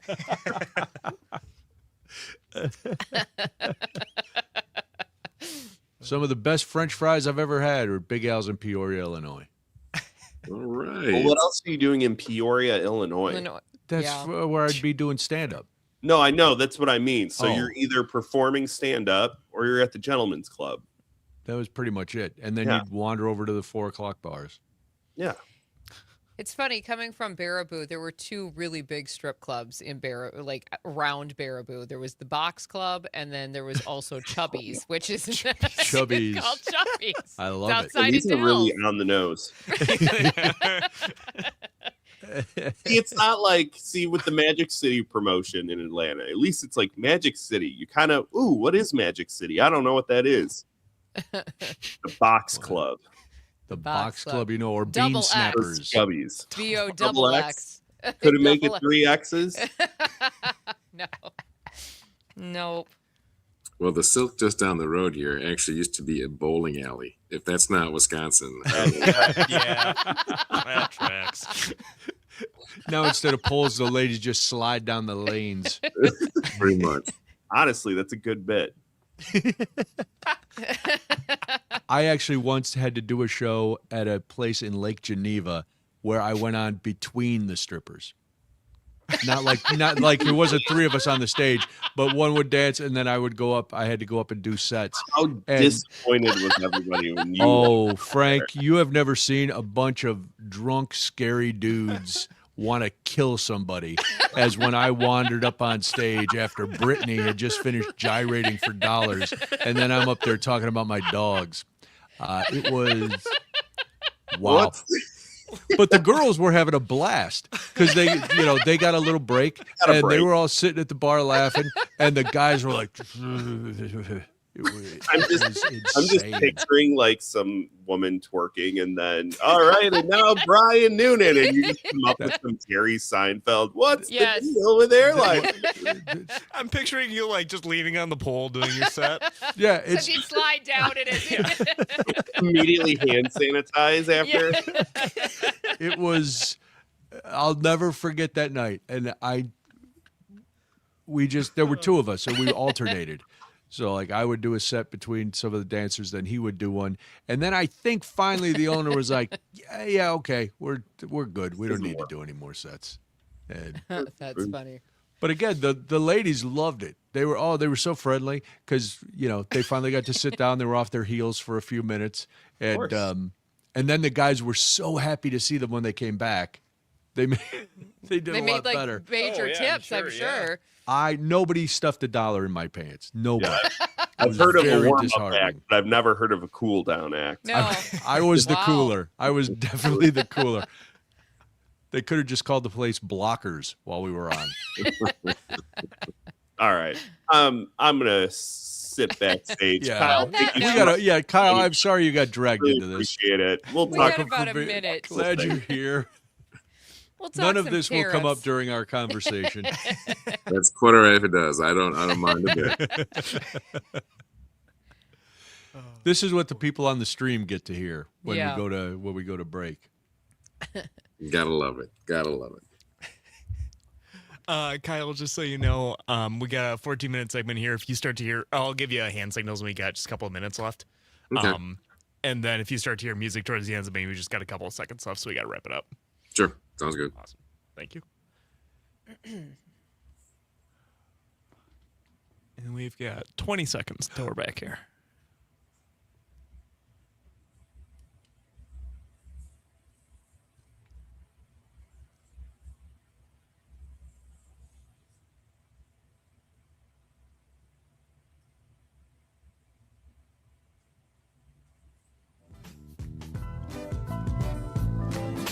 Local voices, statewide impact. It's Daybreak with Brian and Jamie. 7:35 right now. Good morning, and thank you so much for joining us on the Civic Media Network. My name is Jamie Martinson. And I'm Brian Noonan. According to a report from a national coalition of small businesses, Wisconsin companies and their consumers paid approximately $3.5 billion in tariffs between March and December of 2025. 92% of the $426 million in tariffs Wisconsin businesses paid in December were levied by presidential action and were not approved by Congress. To tell us about the real-world impact of these tariffs and how the war with Iran might further complicate things is Kyle LaFond. He's the founder of Wisconsin companies American Provenance and Natural Contract Manufacturing. Kyle, thanks for being here. We appreciate your time today. So tell us a little bit about your companies and how the tariffs have affected you in the last year. Yeah, Brian, Jamie, thanks for having me here today. As a manufacturer, the tariffs have been absolutely catastrophic. You know, when you're running a small business, you rely on certainties. And the only thing this administration has given us is uncertainty and chaos.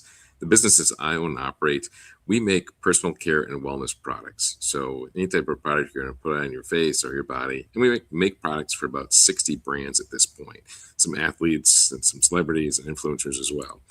Unfortunately for us, you know, we're based here in Wisconsin, and there's not a lot of palm trees around here. No. Yeah, we use it.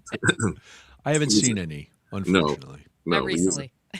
we use a ton of coconut oil and shea butter and a lot of distilled oils that basically are manufactured overseas, primarily in Asian nations. So when these tariffs first hit, I took the strategy of trying to absorb those costs at first. And I did that for maybe about 6-7 months until it came to a point where it just was untenable. It wasn't a sustainable business practice. So we had to then, of course, relay those costs onto our clients, which then in turn get put on the American consumer. Tariffs are nothing but a tax on the American consumer. I've said that time and time again. That's very basic, and this administration doesn't seem to understand basic notions. So the U.S. Supreme Court, Kyle, recently ruled, as a lot of us know, that these tariffs imposed last year were illegal, saying that the president essentially overstepped his authority. So what did that ruling mean for businesses just like yours that had already paid millions in tariffs? I think it's a glimmer of hope, but I don't know if there's any way to actually recoup those funds. And so a lot of us are talking about, hey, maybe we band together and try to figure out a way to recoup those costs. But realistically, I don't see a viable path forward. I think that money is gone, and I don't know if there's ever going to be a way to get it back. You know, the Trump administration has already talked about other pathways to tariffs. So it's just going to be more of the same. You know, the same chaos and uncertainty that we experienced last year in 25. We're going to have to do that all over again here in 26. I'm not very optimistic about what's going to be coming down the pipeline here. Let's go back to something you said, and we've been harping on this for the last year, and some people don't seem to get it yet, that the tariffs are a tax on us. Give us an example of what you were, when you were importing, say, the coconut oil, or how much has changed dollars wise for you? Because, like you said, you then had to pass the cost on to your suppliers, who had to pass the cost on to consumers.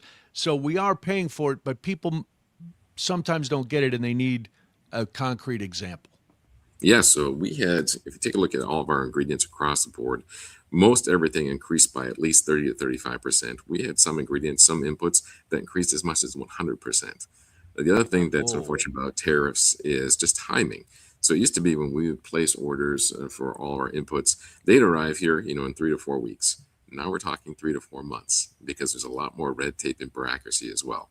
So you're not only increasing costs, but you're extending these timelines that our customers, they're not happy with. And if the customers aren't happy, then the American consumer is not happy. So when you're talking about anywhere from a 30, 35 up to 100% increase in inputs, of course that cost will be passed along. You've seen that in all kinds of stuff. A good example would be the cost of deodorant. If you take a look, we make tons of deodorants here for all kinds of different brands. If you take a look at deodorants you're going to find on a store shelf, 2 years ago, most of them would have been priced right around $7.99, maybe $8.99, right? You go in there today, you're looking at $13.99, $14.99, $15.99. So it's very easy to see where these tariffs are impacting the American consumer. You're paying more for them. That's it. Period. Full stop. We're talking with Kyle LaFond. He is the founder of Wisconsin companies Natural Contract Manufacturing and American Provenance. He is also a U.S. manufacturing advocate. Now, after the Supreme Court's ruling on tariffs, this administration went ahead and didn't back down. They imposed another 10% global tariff on imported goods under yet a different law.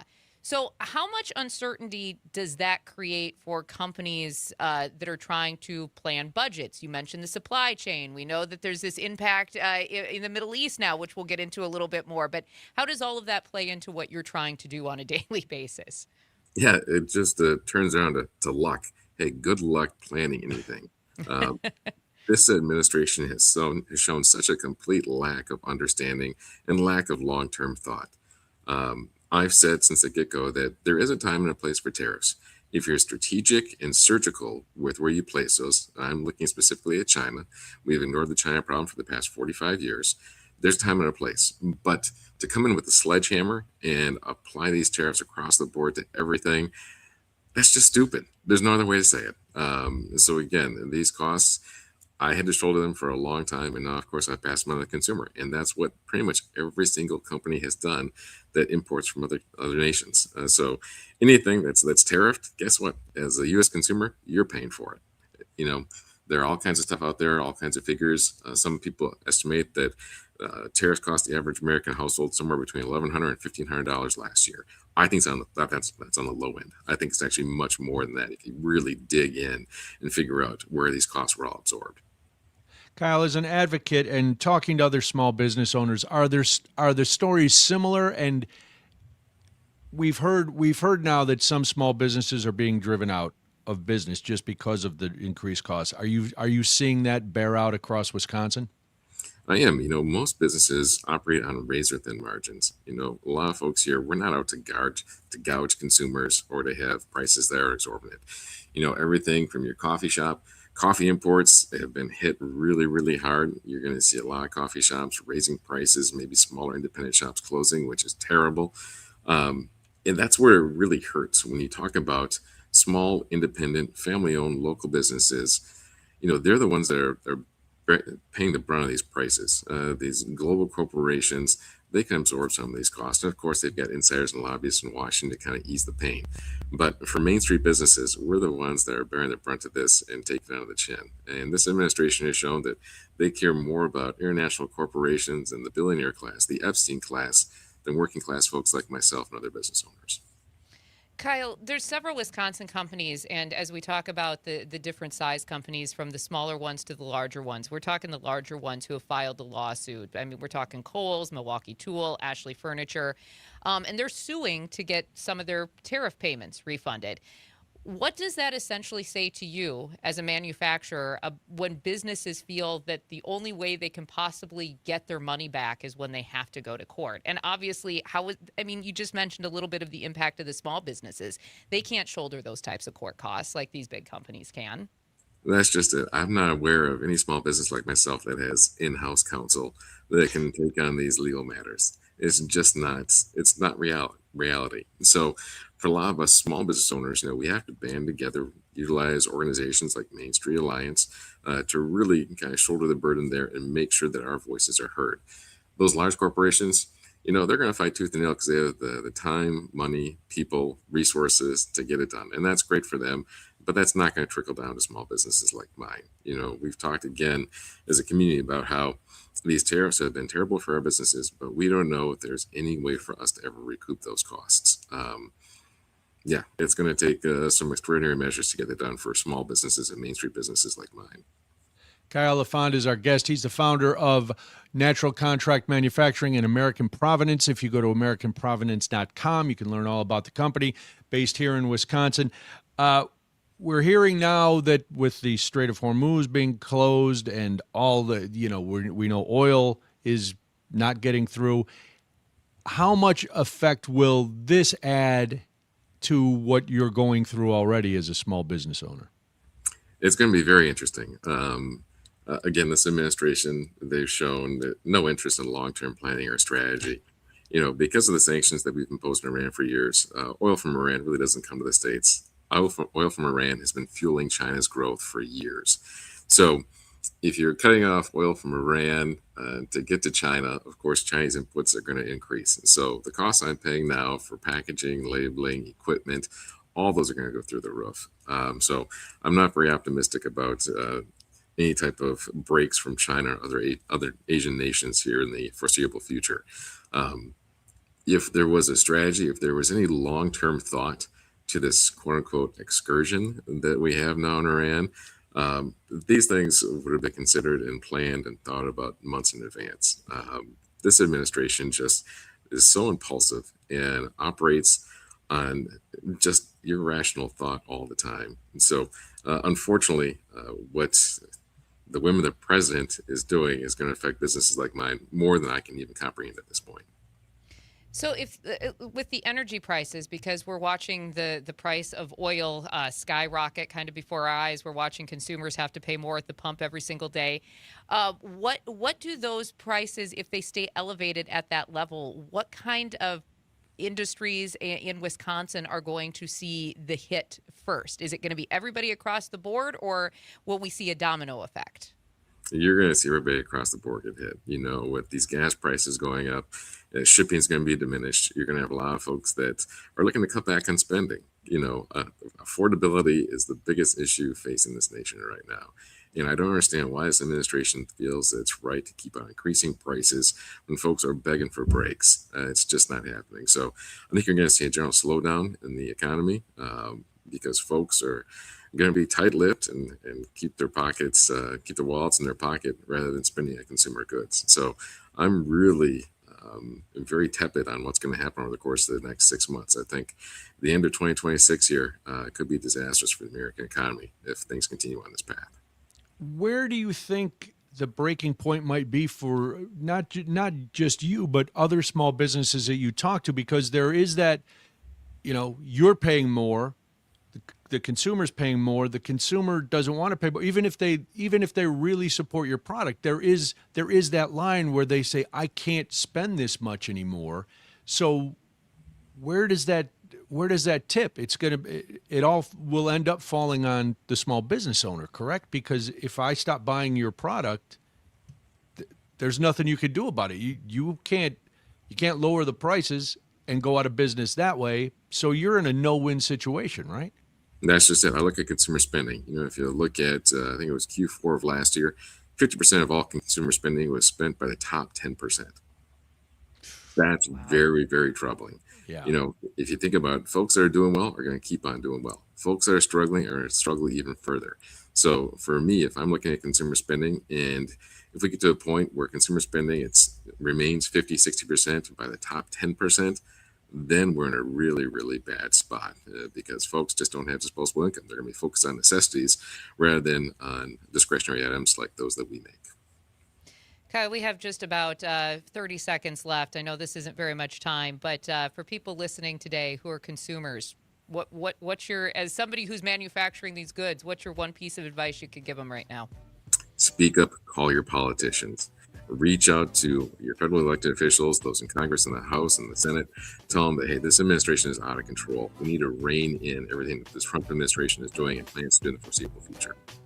Kyle, we appreciate your time today. Kyle LaFond is the founder of Natural Contract Manufacturing and American Provenance. 2 Wisconsin companies, AmericanProvenance.com.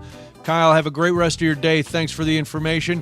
When we come back, there is more. There always is on Daybreak. This is the Civic Media Network. All right, we're clear. Thank you, Kyle. That was much. great. That was awesome. Thank you. We Of appreciate course. it. Yes. Anytime. I'm more than happy to come back in. I don't know if Sage is here with you guys as well, but I'm also launching my own organization called Working Class Americans. Oh, nice. Yeah, I actually got that domain name. So the website should be published here in the next couple of weeks, and basically looking to find and support candidates that are interested in running for federal office. And so we're going to be using Becca Cook's race here in the 3rd as kind of a pilot run, just to raise some funds for her and help her get elected and bring more working class people to the table, because Love it. Very the billionaire class is just Yes. is out of control at this point. Yeah, they have no comprehension of what regular people are going through. Yep. Nor do they care. Well, that's that's the other thing. That's the other problem. They just don't care what most people are actually doing on a day-to-day basis. I mean, when you have the president of the United States basically sitting at a podium this week going, if your prices go up, it's fine. It's Only an idiot would think prices won't come down sometime. Okay. All right. Sure. Yeah, That's what we'll go with. The All part right. that gets me is risking American lives while you're down celebrating Yeah. Mar-a-Lago. Mhm. That's so Yeah. distasteful and disgusting. Yeah, That, it is. The very whole much thing. so. It's like Nero. Yep. Well, Exactly. we will have Frank keep in touch for sure. Yes, I'm sure he's making notes, 100%. and I'm sure there'll be more discussion about tariffs, and I'm sure there'll be more discussions about elections and things like that, because it kind of is a never-ending cycle in this state. So, Yeah, and it's anyway. it's an interesting concept getting Yes. working class folks to actually run for office, which is kind of how this whole system was started anyway. Mm-hmm. But we've lost touch with that. Especially in Wisconsin. I mean, Yep. Wisconsin's political ties are all back to populist labor unions, all of that. So it's fascinating how far we've come. Thank you, Scott Walker. Thank you for the move. All right, Kyle. Thanks very much. Thank Have you. a It was great a rest of the pleasure. day. Thanks, Have a guys. You wonderful too. day. Oh, when all else fails, we just blame Scott Walker. Well, honestly. Thanks, Walker. Well, look at everything that he did. He basically destroyed the state in multiple ways as far as taxing and workers. And People I mean, let him. and yeah. Thank you, Robin Voss. Because kind of like Mm-hmm. Mike Johnson, you could have stopped him. You didn't have to greenlight everything he did. And then when Tony did Evers, he? and then when Tony Evers was elected, to lame duck Tony Evers before he even took an oath was ridiculous. Can you imagine? That's the whataboutism that makes me so angry too. Can you imagine if they, like a Democratic run government, had done that to a Republican coming in? All right, we got 10 seconds till we're back here. Pardon me.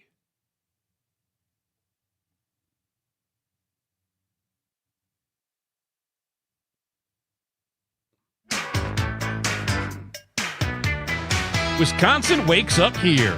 Back to Daybreak with Brian and Jamie. 7:52 right now. Thank you so much for joining us. And hey, Brian, just a little reminder for our WMDX listeners. You at 8 o'clock are going to be going to Stephanie Miller to hear everything she has to say. But the rest of the Civic Media Talk Network is going to stay with us until 9 o'clock. And if you want to hear more of what we have to say, you can always check out that app. You can download it for free at your Apple or your Google Play Store. And, check out all the stations and hear us and hear some great music all at the same time, because there's plenty of options over there. So, But mostly listen to us. Yeah. There's we're other important options. and but, stuff. options. Too many options just confuse you. So if you're, just do that. We're glad you're here. And if you want to jump in now and get involved, always, you're welcome. 855-75-CIVIC, 855-752-4842. We have been following with great interest the Anthropic story. You know Anthropic. They do Claude, the big, very popular AI program that is, since this whole saga has started, has just exploded. Everybody's talking about Claude.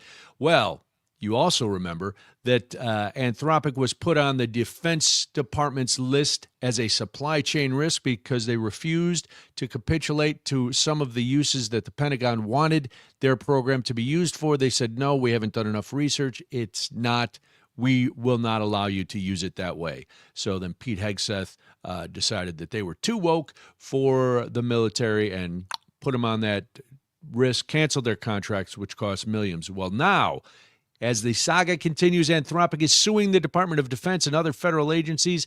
They filed that suit Monday over the Trump administration's decision to label the AI company a supply chain risk, which is basically the scarlet letter. Once you're labeled a supply chain risk, you are in your trouble, not only with the government, but other people who would purchase your product too. The Pentagon issued the supply chain risk designation after negotiations to update its contract with Anthropic broke down over two red lines that Anthropic wants the Defense Department to agree to. One, that its AI tool won't be used for mass surveillance of U.S. citizens. I'm good with that. And that it won't be used for autonomous weapons. And those are the two sticking points that Anthropic will not budge on. And that made Pete Hegseth very mad. And so that's where we are now. He had to get to a podium and do a lot of pointing like he was earlier this morning. But no, I all joking aside, what I think is interesting about this whole thing is that this administration always likes to draw a line in the sand with certain organizations, certain companies, certain people.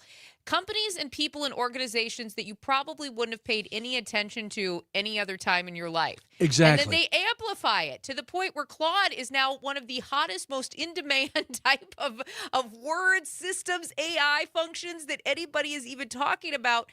You could have just let it die down. Nobody would have even cared about Claude, and now everybody wants to be involved with Claude. And not to mention the fact that Anthropic CEO Dario Amodei is one of those guys who is actually taking on this administration and saying, I'm not going to bend the knee to you. I'm not going to do what you're asking. And they've now made Claude and Anthropic one of the hottest commodities on the market. Because they've martyred them, basically. Yes. The administration, in its unthinking need to have people obey them, has now created a martyr, a corporate martyr. And Anthropic looks like the good guy, like, yay, way to stand up for this. And they may well be, but boy, it has backfired once again, like so many things for this administration. It has. And I think if you're somebody who's paying attention to what this administration does, you have to think about this as the fact that this is a private company, and this is a private American technology company that is pushed back on how its tools can be used by the government because they don't trust this company, and this CEO does not trust how this administration is going to use the tools that they have created. They don't know who's going to ultimately be in charge of those tools. They don't want them used for things like domestic surveillance or any sort of autonomous military systems. So if you think about that for a minute, and you're not just a little bit frustrated by this administration, if you're not a little weary of this situation, you should be, because this is a company saying, no, we've been in the meetings and we know exactly what you want these tools for, and we will not be a part of that.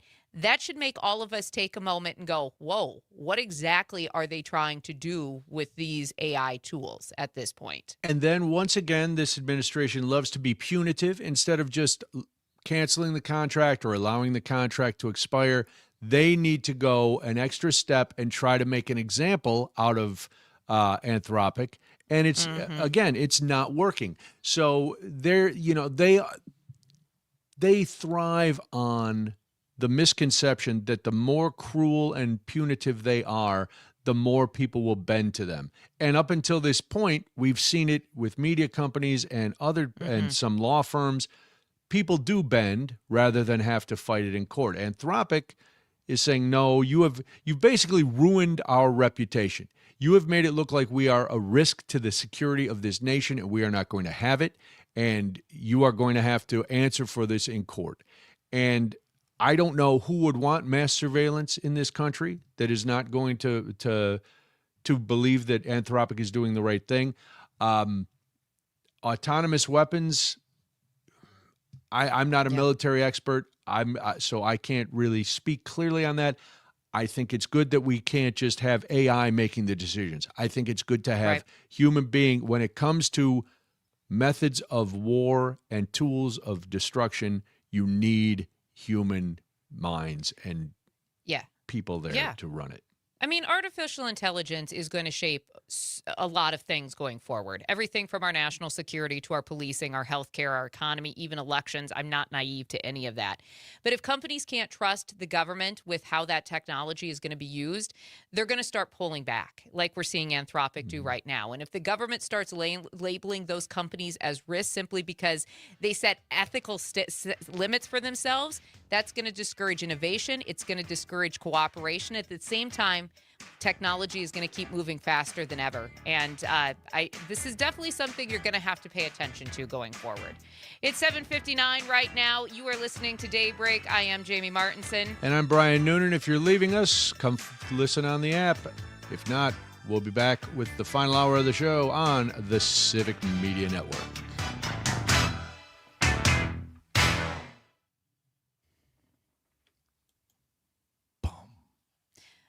I mean, if you're not concerned that this company basically said, we don't trust you to use our tools, you're missing the boat, people.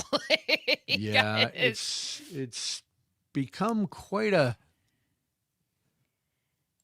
obvious thing that it's a head scratcher when people are still supporting all of it, but that's never going to change, I don't believe. John, commenting over on YouTube this morning, says, sure do wish we had more local coverage like your show. These national shows are too much like a left-sided Rush Limbaugh. Well, thank you very much for the comment, John. Thanks, we John. Appreciate That's very nice. It. We our goal is to eventually get back to more locally produced shows, but like a lot of media companies right now, budgetary constraints are at a peak. And chainsaw. So we've got to obviously watch the budget so that we can keep all of this programming around for a very long time and then continue to grow it. But thank you for the comment. Yes, thank you for the comment. And spread the word. Tell people we're here, John. We appreciate that. Go like us over on Facebook. If you're a Facebook user, go check us out on Instagram too. Oh, excuse me. There's no yawning. Uh-oh, do you have a puppy who needs to go out? Hold on. They both went out again at 6:15. I get it. I can't. I'm old. I can't wait as long as I used to either. Lawson is also, he is the dog equivalent of me. He's very set in his ways. So he likes to eat at a certain time. He likes to do everything at a certain time. And then the time change didn't help. It actually got them to sleep a little longer. Really? Yeah. I don't know why, but it's darker Maybe it's longer. darker longer. Yeah. Yeah. It could be. Oh, yeah. I'm going to go put his food down. I'll be right back. Okay. No worries. 3 minutes. Run. Run like the wind. Hold on, Lawson.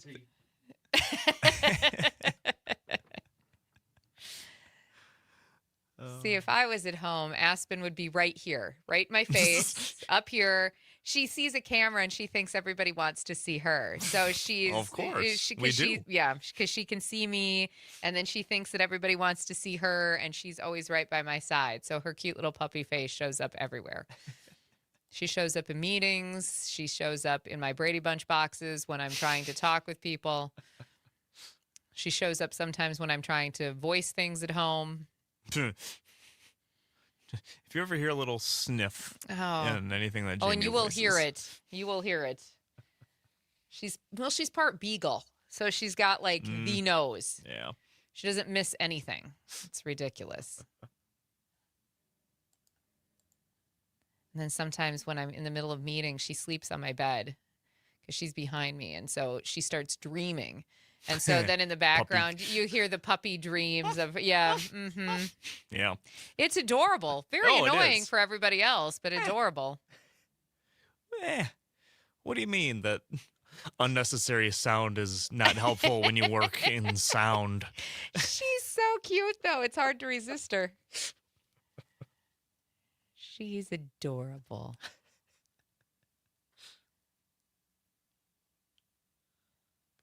I'm going to miss the weather from yesterday. It was very nice yesterday. So nice. I almost put on shorts when I got home, but I knew that if I put on shorts, I would be upset to put on pants going forward. So hopefully everybody on the live stream got to enjoy some nice weather yesterday. Yeah. Hopefully you don't just sit inside working all day.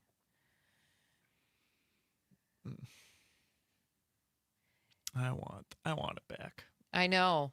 By like Monday too. I know. Like the low was like 6. In 1 week, it's supposed to go. Basically, it's going to be like an 80-degree swing. Yeah. I'm kidding. It's like 40, but it's going to be bad enough. Yeah. What I see, like 30 degrees on Monday. I'm like, what? Oh, Stop. Yeah. And then it's supposed to be like snowy and rainy, and I was like, tomorrow snow and rain. Yeah. So my husband is. He called me last. He called me last night. He is in Columbus, Missouri this morning. And he is going to chase a line of storms from Columbus north into Illinois. Because it's coming.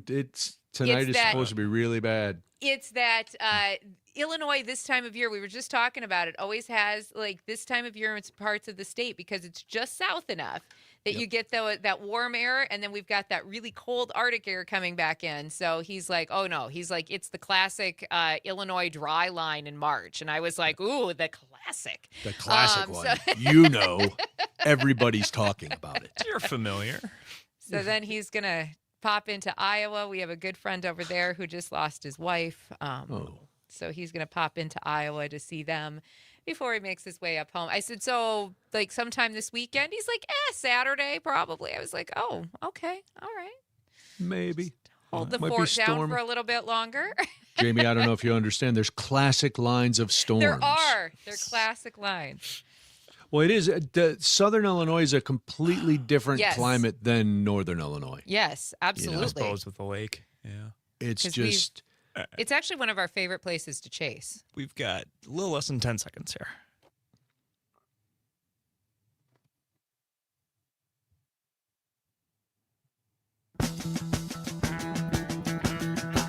Want to join in on the conversation? Call or text 855-75-CIVIC. Now back to Brian and Jamie. I love that bumper music. It's a little bit of jazz, a little bit of rock, and a whole lot of blues. I love it. Yeah, some Grateful Dead in there. I love that. It's 8:06 right now. If you are joining us this morning, thank you so much for having us on. If you're in Richland Center, you are listening on WRCE, in Hayward on WBZH, and in La Crosse on WLCX. We welcome you all to the program this morning. My name is Jamie Martinson. And I'm Brian Noonan. We're glad you're here. This, unfortunately, might not surprise you. It does not really surprise me. No. A classified U.S. intelligence assessment completed in February, shortly before the U.S. and Israel launched strikes against Iran, concluded that military action was unlikely to lead to regime change in the country. That report, which was prepared by the National Intelligence Council, determined that neither limited airstrikes nor a larger, prolonged military campaign would likely result in a new government taking power in Iran, even if key leaders were killed. That didn't matter to Benjamin Netanyahu, who then got it to not matter to Donald Trump, and we are in the position we are now. And we had heard that before this was released, we had heard that the intelligence community had said there was no credible threat to the United States, nothing. Our administration fell back on, well, Iran's been a pain for 47 years. Yes, true. The regime is brutal. Yes, true. Mm-hmm. Needs to be removed. True. But why now? That's none of your business. We have reasons. We have our reasons. Well, I think, too, in this entire process, and let's remind everybody that watching this administration is like a slow-moving avalanche, right? It is the fastest and slowest moving thing ever. This Iran conflict has been going on now for 10 days. We're 10 days in. We've been watching this war in the Middle East. But it's also like having whiplash all at the same time, right? Because it feels like an eternity ago we were talking about tariffs, we were talking about Greenland, we were talking about all of these different threats, the Supreme Court ruling, and yet here we are 10 days into a conflict with no end in sight. Now, I know the president wants to tell us that, we're close, it's short term, they've been obliterated. I don't actually feel like that's what's happening. And if you're watching what they're saying, the governments in the Middle East are saying, especially Iran, if you are listening to what the president is saying, if you're listening to Marco Rubio or Pete Hegseth, one of these things is not like the other. And I don't see these Middle Eastern countries giving up very easily, especially Iran now. The troubling part of this is we had this information. Yes. The president chose to ignore it. Because we operate now as a country on what he believes. It doesn't fact doesn't matter. Experts in the intelligence community writing up these assessments, giving them reports. I don't know if he, supposedly there's daily briefings with the president every day. We don't know if he listens to them. We don't know if he still gets them. Who knows? Mm-hmm. But for whatever reason, the administration chose to ignore the people that we have tasked with protecting this country through the intelligence community. And we went ahead and did something that now is going to, he could say it's going to be over in a couple days as much as he wants. We know how things last over there. We reported at the beginning of the show, Tehran has said they are ready for a long, drawn-out conflict. So this is not going away. And it's infuriating to me that we knew this. We knew this was going to happen. It's exactly as the report said it would be. Right. And we did nothing. There's also been reports that his inner circle, including J.D. Vance, Marco Rubio, even Pete Hegseth, were skeptical about going into Iran because of what could be a long, drawn-out conflict. They were skeptical at the beginning and weren't sure that this was the right tactic for this particular government to take. Intelligence officials, though, found that there was really no strong or unified opposition movement inside Iran ready to step in and replace the current government if the leadership collapsed. That assessment predicted that Iran's political and religious establishment would likely move quickly to preserve the existing power structure rather than allow a political vacuum to develop. And what I find fascinating about that is we've had our own experts here on this program who have talked about the fact that they were, if any regime was ready for this type of conflict, it was Iran, who had people 5 and 6, maybe even 7 people deep. Right. So no matter what the president tells you, they've all been taken out. That's not true. It's not true. They have been prepared for this probably more than any regime we've had some experts say probably in the world, because they were always prepared for these types of tactics against them. And Khamenei's son, yes, you can believe when the president says a lot of people haven't heard him speak. That's true, because he's been operating behind the scenes for decades. Right. He is well-versed with the Republican Guard over there. He is well-versed with the other clerics. He is ready, and he was ready. And everything that this report said was going to happen has happened.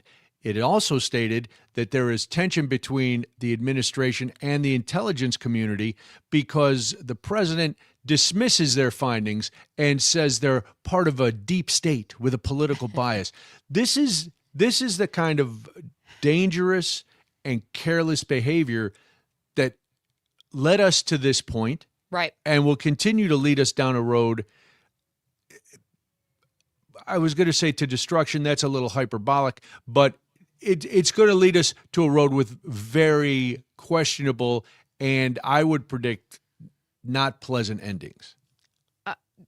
What I also find fascinating is that when you dig into some of these findings, it raises questions about claims that this conflict could even achieve the objectives even if they're ever changing from this administration. I was going to say, we quickly, don't know what the right? objectives are, though, right? Particularly if the expectation was that military pressure might weaken or collapse Iran's leadership, because that's not happening. Now, the Trump administration has given several different explanations for these strikes, saying, obviously, as we know, we've listened to the back and forth, that they were meant to set back Iran's nuclear program or even prevent potential imminent Iranian missile strikes and attacks. And some administration officials have said that the goal is not regime change. We've heard that. It's come out of several different people. The president, though, has at times suggested that he would like to see different leadership in Iran, creating some confusion about the long-term objective. And what I also think is fascinating is last week sitting in his office with the German chancellor and asked, what happens if it's somebody worse than Khamenei who comes in? And they were specifically asked about his son. And the president's answer, and I'm paraphrasing here, was, that would be bad. Yeah. Well, he said the worst thing would probably be if we did all this and then we got somebody worse. Well, congratulations. That was a little bit of foreshadowing, sir, because you did. By all accounts, the son is as hardline, if not more hardline than the father, and it's not going well. And then, my favorite quote was, he was surprised about Iran's reaction. Oh, did you see? He creates a world in his mind that doesn't really exist. He creates a world where everyone will bow to him, even when he says he wants to be involved in choosing the next leader of Iran. Do you think anybody in Iran is going, oh, we wonder what Donald Trump thinks? No. They're thinking, these are the people that bombed us. These are the people that killed 160-some children at a girls' school. This is, why would you think anybody cares what you have to say in another country? They don't. Because here's the weird thing, too, that we have to understand. The dynamics in the Middle East, especially Iran, are not the dynamics we're used to in this country. Because they didn't really like the Ayatollah, most civilians. Yet he was what they knew as far as leadership. They don't really know a world without the Ayatollah in charge. So there were some celebrations. Yes, I'm not going to deny that. I'm for sure not shedding tears over the Ayatollah not being in charge and leading a tyrannical government anymore. But at the same time, most of the in the streets that we saw on cameras from Iran after the Ayatollah was killed were not people celebrating Donald Trump and the victory of killing the Ayatollah. They were actually shouting, because it's been translated, death to Donald Trump. Yes, but he doesn't want to hear that. He doesn't want to hear that. He has Israel telling him, great job, you're winning. You got Hegseth coming out saying, we're doing great. Nobody is giving us enough credit for the wonderful things we are doing.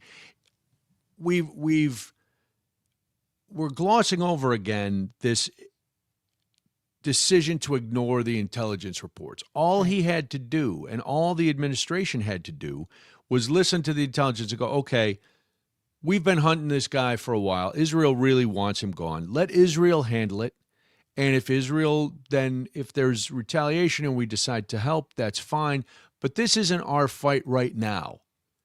It might become our fight later, but right now we're just going to keep an eye on Iran. We know the devil we know versus the devil we don't. And now we've got the devil we didn't, and it doesn't look like we know it's not going to change.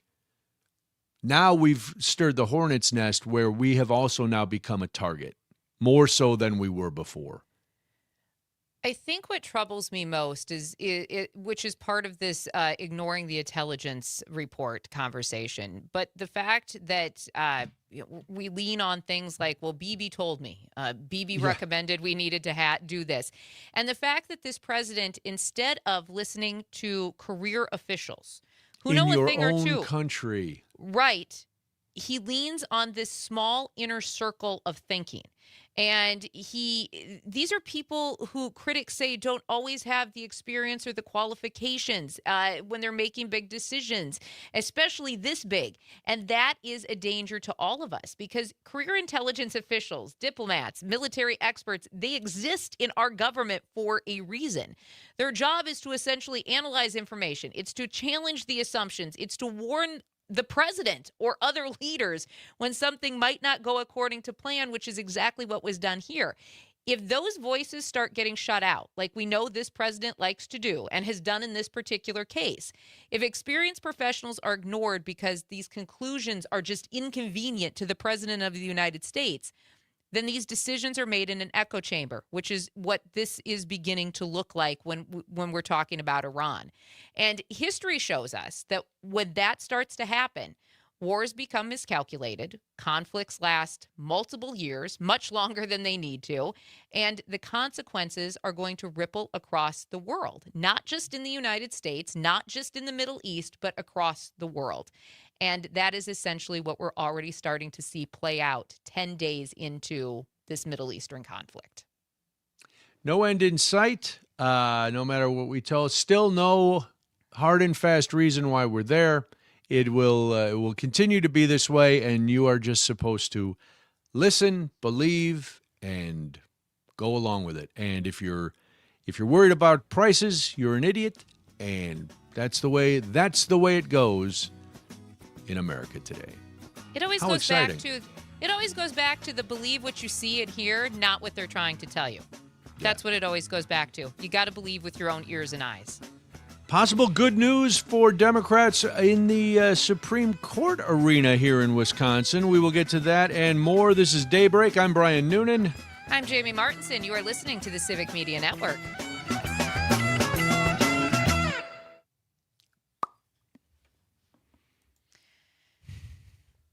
That's the excuse I'm going to start using when I make bad decisions. BB told me to. BB told me to. Part of the deep state. That's what I go with. Everything's big deep state. BB told me that's what I should do. BB told me. BB told me. Duh. I think that's, sure. That's what we're going with. Well, that if he doesn't see that as telltale sign of weakness, that he did this because somebody else told him to, but then, then he'll immediately say, well, no, I talked them into it. Well, what is it, you what nutball? Yeah. It really is scary to think that the president is either really suffering from some sort of mental decline or is just that weak-minded and just impulsive and doesn't have it. And there's nobody who can rein him in, because I don't know what the end game is for these hardcores like Stephen Miller and Bannon and stuff. I don't know what the end game is, but it can't be good. My guess, just knowing what I know about Stephen Miller and the things Bannon's been involved in, and even things that Stephen Miller's family has said about him publicly, I think they look at this as their opportunity to create a world that is essentially just like them. All white, all same thinking, religious. Is it all white nationalism? Is that what it all comes down to? For Bannon, I think it does. That and money grabs. I think there's money grabs involved too. Well, gee, we've seen that in the last year. How much we see that Don Jr. and Eric bought a drone company not too long ago, and guess who uses the drones all the time? The military. All right, we got 10 seconds here. Oh, but this is good.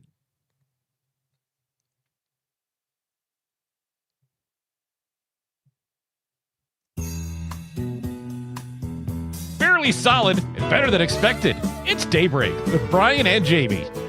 It's 8:22 right now. Good morning, and thank you so much for joining us today on the Civic Media Network. My name is Jamie Martinson. And I'm Brian Noonan. We're glad you're here. This could be good news for Wisconsin Democrats. An announcement came yesterday that State Supreme Court Justice Annette Ziegler will not seek a third term in 2027. She made that announcement yesterday. She said in a statement, quote, "After 3 decades on the bench, now is the right time for me to step away and spend more time with my husband, kids, and grandkids."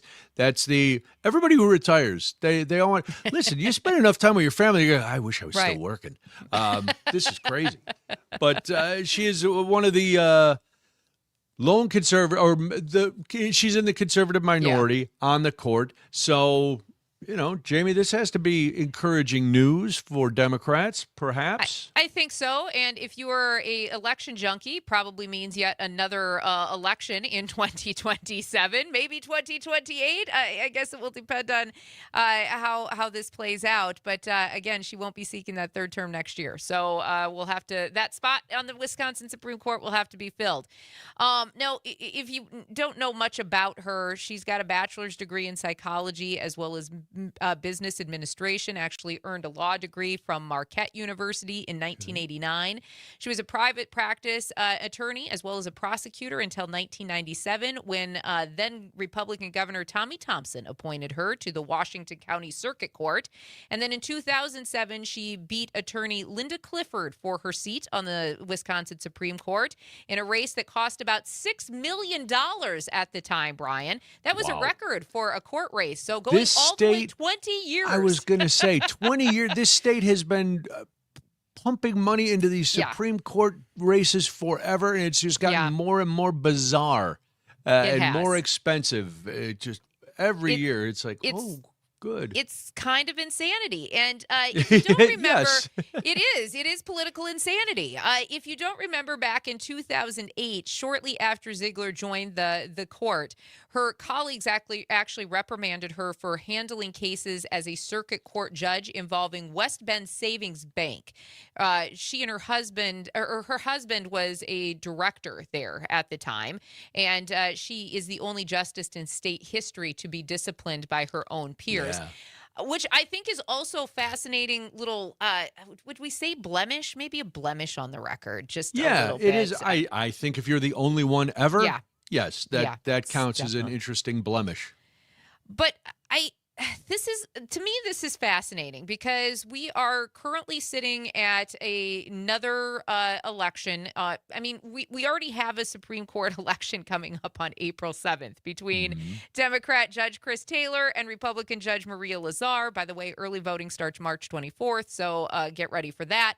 But at the same time, we are looking at a court that right now sits in a 4-3. Democrats have a 4-3 majority, getting ready for another election where it feels like maybe Wisconsin, if you look at the latest Marquette polling, is a little complacent this time around. The money pumping into this particular race between Taylor and Lazar is not quite what it was during Schimmel and Crawford way back when. Again, remember our timeline, race, it moves fast. But this race also wasn't getting the national attention that one did because of Elon Musk's involvement and, But why? Taking it to that big level. I mean, that's my question. Why was he so focused on Crawford and Schimmel because just 1 year ago? That would have flipped the focus of the court. It would have been conservative. So that was the thing because they were trying to, in the wake of the fake electors and the 2020, they wanted the Supreme Court stacked with Republicans so that when the next challenges came, or even if they relitigated like they've done in other states,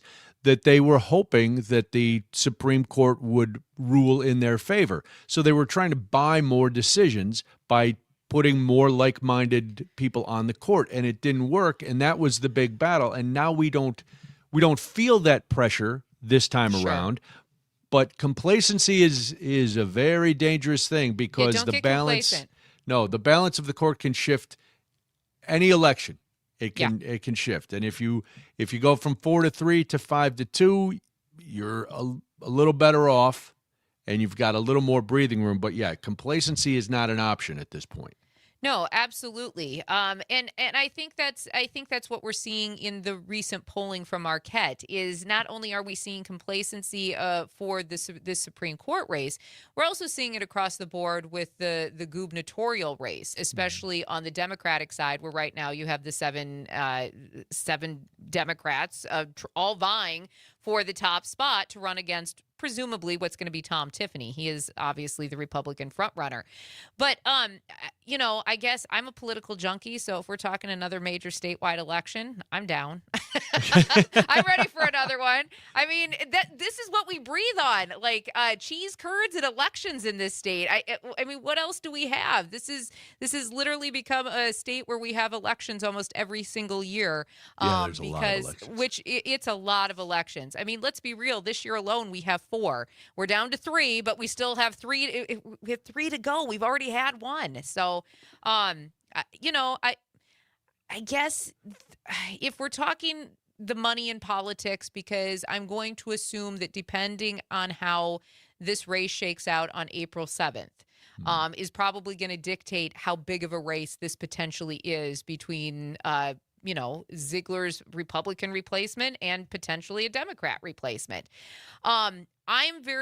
I don't actually mind the more low-key election this time around, and the lack of, I don't want to say lack of money, because there's plenty of money going into this Supreme Court race as well. But in comparison to last year, there's definitely a lack of money. But do you? Yes, a low-key election is nice. There's still a lot of money, but low-key election scares me because, to me, if there's not a lot of hype and a lot of hoopla, it did lead to bigger numbers in turnout last time.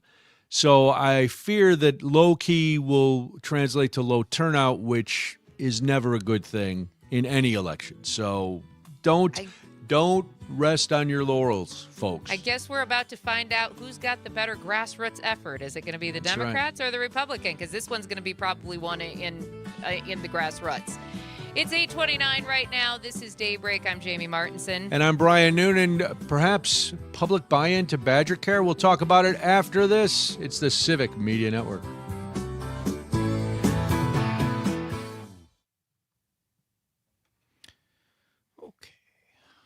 I'm certainly glad there's not as many commercials because they can't afford them. Oh, God. True that. The Schimmel Show. I am going to run to the bathroom. Okie dokie.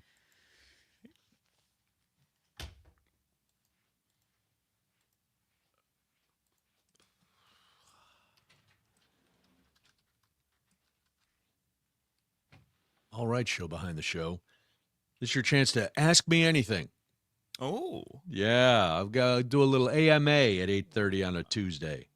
If you have a question, feel free to put it in. Now, I'm not guaranteeing I'm going to answer everything, but as you can tell to this What's point, your social security number, Brian? Oh, that's 876. I'm a pretty open book. So, what do you want to know? You want to know what Parker's really like? I can't tell you. He's a man of mystery. He's an enigma. He sits in his little box, and we know nothing about him. He's the man he actually has a curtain, figuratively, around himself. He builds walls. I build bridges. That's the difference between Parker and myself. If you that's we could do that. There you go. I don't know if anybody Favorite. we don't care. I don't blame you. Listen, let's be honest. Who really wants to know? What do you want to know? Nothing. Okay. Want to know why you don't shut up when you're in the break? That's a good question. Why does Brian always talk? Why is he always talking? Mostly to stay awake. I'm not going to lie to you. It's morning schedule is not. When it's early, yeah. I am an afternoon and evening human being. I spent so many years working nights between stand-up and radio and stuff that mornings for the birds, literally and figuratively. That's true. There you go. All right. We've got... Hi, Christy. Here. Good morning. Hi, good morning. Good morning. Thanks for being here. Thanks for having me. Our pleasure. Our pleasure. Yeah, so this is an interesting concept, this new bill. Yeah, we think it's a long time coming. Yeah, it's unfortunate that it gets introduced after they've already gone home for 9 months, but it's better late than never. And hopefully now it gets on the floor when they come back next year. Yeah, and it is too bad they went home 2 months early, right? Like, Yeah. I've talked to several people that the federal government has mandated now that Wisconsin and every state implement work requirements on Medicaid people. So where's their work requirement? Why aren't they still working? Yeah, that's strange because I'm sure they're still getting paid. Yeah, I think they get their health care through taxpayer dollars. So it's funny how that works out, isn't it? Like, all right, well, it's the same with war and everything else. They're not really affected, so it's easy to make those decisions. And we've talked to a lot of lawmakers who are also upset that that everybody went home early. It's like, wait a minute, no, we have stuff to do, right? And this is one of those things. But here comes Jamie.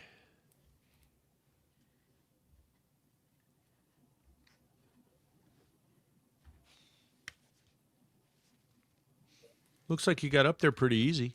Did your chair shrink down again? Is your chair lower now? I had to lower it just a titch. That about half an inch makes a big difference when you're trying to hoist yourself up. Good morning, Christy. How are you? Good morning. I've actually got like a little system now too. If I swivel it just right and get the wheels so that they're like at different angles. Momentum to get up. Well, it's not even momentum. But it's not. So if I have the wheels set at different angles, it can't roll as easily. So it doesn't go out from underneath of me. Sure. Well, you put that as much thought as the dog hopping up on the bed. Got to gauge that angle. Got to how much ramp time do I need? When you're only 5 feet tall, you do a lot of things in life that you have to gauge. That's fun-sized, though. It is fun-sized. The opposite is true, though, too. At 6'5", I'm always ducking under doors. Oh, I'm sure. Yeah. All right. We got about 10 seconds here. Christy, just so you know, when we get to our last couple of minutes, I'll give you hand signals how much we got left. And if you hear music, we just got to wrap it up quick. Okay. Awesome. Thank you.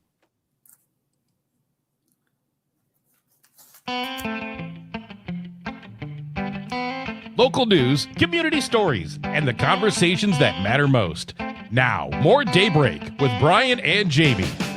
It's 8:35 right now. Thank you so much for joining us on the Civic Media Network. And hey, by the way, good morning. I don't know if I've said that enough today. My name is Jamie Martinson. I've said it enough. I'm Brian Noonan. No, we're glad you're here. As a result of rising costs for health insurance purchased through the Affordable Care Act, about 20,000 Wisconsin residents did not enroll in marketplace health insurance this last year. Democrats in the state legislature are proposing another solution to help more people afford health coverage. Representative Tara Johnson from Shelby, she's a Democrat, announced legislation Tuesday that would enable members of the public to buy into the state's Badger Care Plus health insurance plan. To tell us about this is Christy Tweed. She's with Healthcare Action. She's the Healthcare Action Coordinator, at Citizen Action Wisconsin. CitizenActionWI.org is the website. Christy, thanks for being here this morning. We appreciate it. So tell us what's in this proposed bill. How is this going to work? What does it entail? Sure. Thanks for having me. Well, it's basically a 4-part plan. So one, it creates a state exchange, which many states have already done. So instead of going to the federal ACA, you would go to a state exchange. You would still have the options to buy into insurance covered plans, but there would also be a state plan, Medicaid or Badger Care plan. So it would expand coverage for those that are currently making, like right now, they qualify at $15,000 a single person. It would expand that, so almost double it. They would be able to make $30,000, and a family of 4 making $30,000 right now is covered. It would expand it up to a little over $60,000, which we know is still not very much. Right. So that would be the basic plan that would expand coverage, what we know as Badger Care expansion. And then it would also allow other people, entrepreneurs, business owners, people who don't have employee coverage to buy into the plan on a sliding scale, and also be able to use the existing ACA subsidies that are no longer that not the ones that got taken away, not the enhanced ones, but the original subsidies. And then lastly, it would open it up to small business owners to buy plans for their employees. So businesses with under 50 employees would now be able to go on the small business marketplace and buy coverage for their employees, which makes them more competitive. We know a lot of businesses are really wanting to be able to provide coverage for their employees. So, Christy, let's take a quick step back for anybody who's listening today, who maybe has never used Badger Care, isn't really familiar with Badger Care. How does this current proposal from the Democrats differ from what is currently available to people? Sure. Right now, you have to make under a certain amount to qualify for basically free health care under the Badger Care. Badger Care is Medicaid. But we know, like I said, a single person making $15,000 a year, that barely covers rent. A lot of people have, first of all, most people on Badger Care already work. The ones who don't are usually disabled or have issues that cause them to not be able to work. Family of four at $60,000 or at $30,000.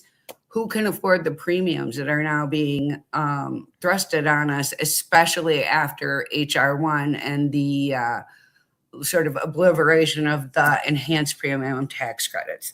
And by the way, I prefer tax credits over subsidies because these are tax credits to help mid to low income folks get access to healthcare, no different than tax breaks that were given to the very wealthy. Well, they're different. We know that. We don't equate the two. I mentioned at the beginning, 20,000 Wisconsin residents didn't enroll this year. Has there been any estimate of, if this bill were to become law, how many people? First of all, how many people are on use Badger Care now, and what the increase would be if this became a law? First of all, it's really hard to tell how many people are dropping off or will continue to drop off the ACA because so many people were auto-enrolled and just are now starting to get their bills and realize they can't afford it. So we know in the country over 1 million people have already dropped off. And we expect that to triple or quadruple. So people are going to get their bills and just not pay them. So they haven't really been registered on that scale yet.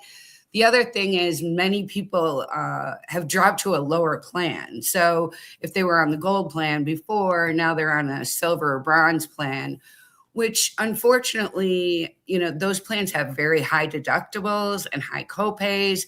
So even if people are covered, they're not getting the care they need. They're opting out. We know 52% of Wisconsinites were avoiding or postponing care prior to HR 1, just because they're afraid of the costs. And we know that, it started a long time ago. The system has been rigged against us for a long time. Greedy insurance companies, pharmaceutical companies, and hospital monopolies are putting profits over people. That's what's great about this plan is there's no profit involved. It's just at cost. So we know that people will have a lower cost option through this plan. We're talking with Christy Tweed this morning. She is the healthcare action coordinator at Citizen Action Wisconsin, citizenactionwi.org. Christy, as we talk about these increase in prices and people losing coverage, how would a public option like what's being proposed potentially lower the cost or even give people more choices when they're looking for insurance? Is that possible with this proposal? Sure. Well, like I said, insurance companies control the cost on the other plans. We're not taking away anyone's options. People can still go on the marketplace and buy from private insurance, but there's a lot of profit built into that. With Medicaid or Badger Care here in Wisconsin, that cost is already set by the government, and there's no profit involved in it. Also, we get discounts by buying on a larger scale. So it's already established program. So we don't know exactly what people would pay if they're buying in, but we know definitely that the expansion is going to help the people that are making under the income level we're proposing. But we have to assume that the people buying in on a sliding scale would be much cheaper than the inflated insurance prices that are out there now. Christy, how's this proposal being commented on by politicians, by the rest of the assembly? What's the vibe on this? So we have record sort of, it's early yet. We just proposed it the other day, but we have record support in the assembly. I think all but 2 assembly people have signed on to it, and we're still in talks with the rest. Several senators have signed on, but that's really the next phase of our campaign, is really just like getting in touch with them and explaining it a little better and trying to garner support.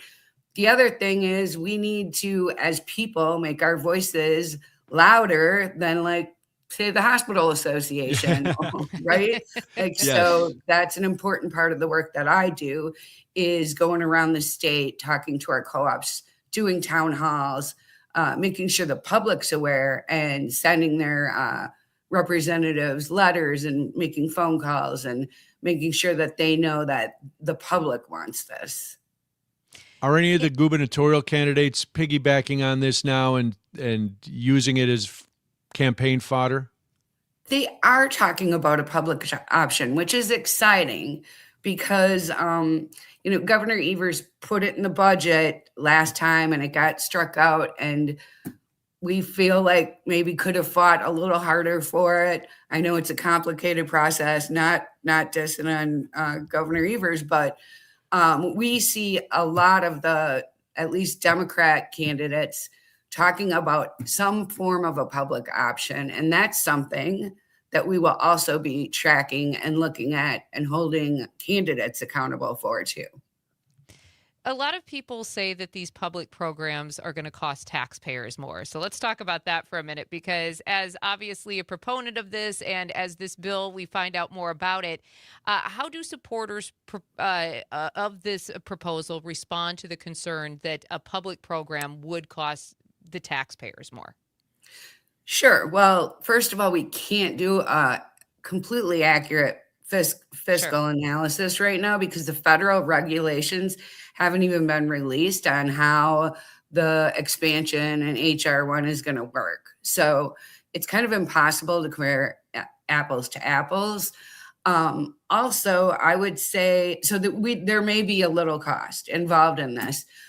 We initially thought that it would pay for itself.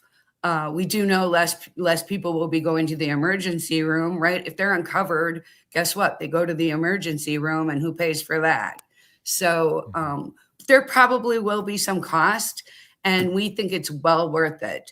The tens of thousands of Wisconsinites that will gain coverage, this is just an urgent need for the Wisconsinites. And I say we could look into rolling back some of Scott Walker's tax cuts for the very wealthy to pay for this.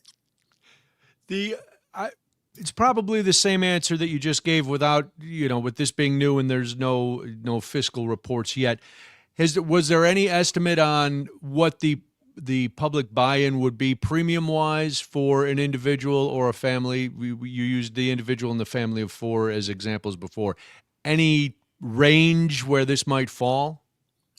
I do not have those numbers. I think that's something that comes, like, this is the basic of the bill. If it gets to, committee and hearings and they start working on it, we'll have better estimates. Okay. Excuse me. But I mean, we believe because there's no profit center involved, that it'll be a lower cost option. And I think there's some estimation that where they've done this in other places, that the insurance companies in that area in the state tend to lower their prices a little bit as well to be competitive. There you go. So it's a win-win for everybody. Right.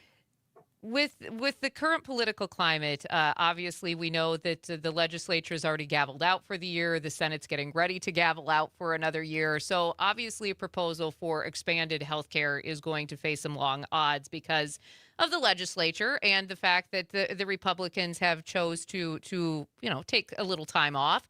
Why introduce a bill right now if it won't pass? And what can people do who are listening with just a couple minutes left to make sure that their voices are heard if this is something they feel like needs to happen? Yeah, I mean, I guess it took a little longer than we planned getting it introduced, but we do feel like they could go back to work, but knowing that probably isn't going to happen. We just have to look forward to what we can do next cycle, right? So what can we do now to set us up for next cycle? And that is getting involved with organizations like Citizen Action of Wisconsin. We have a lot of partner orgs that we're reaching out to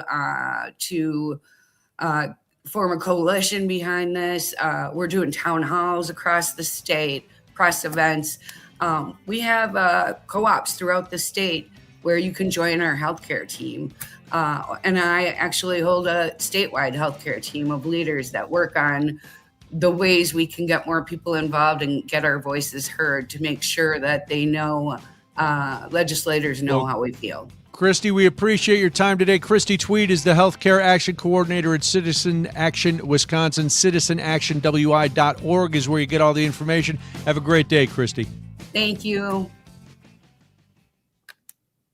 All right, and we're in break. Thank you, Christy. Awesome. Thank you so much. That was great. Appreciate it. It's a little early in the morning. I think daylight savings threw me off. So no, you were great. You were great. Thank you. Good. Thank you. You can always ask Robert Craig too. He's the policy wonk. I'm like the action person. We like action. We don't need wonkery here. We need action. No, it was great. Thank you Thanks, so much. Christy. Have a great day. Yeah. How do I get out of here now? That little red button at the bottom of the screen. Awesome. Thank you guys so much. Thank You're welcome. Thank you. Bye-bye. Have a good day. Bye-bye. Kept wanting her to end that sentence. Me too. I was like, come on. Let's be real, though. Like, the fact that this is even going to be up for debate for a public option that would make it easier for small businesses and for families. Then it's doomed to fail because it makes sense. Like, it it would should actually be a help people. no-brainer for this state legislature on all sides. And the Republicans won't want it because it actually makes life better for people. And I'm sure. And they'll spin it that it's going to cost taxpayer. You're paying for the uninsured. Yep. And when your property taxes go up because of the Evers referendums, and I can already hear it. They're going to make those campaign ads. It's not hard to know what they're going to say. But then I also have to wonder if you're going to have the more progressive wing of the Democratic Party think that this doesn't go far enough and then fight it too. Well, that would be dumb, but yes, not unheard of. Right. I mean, Democrats, as we've said on the show, are their own worst enemies. Yep. So true.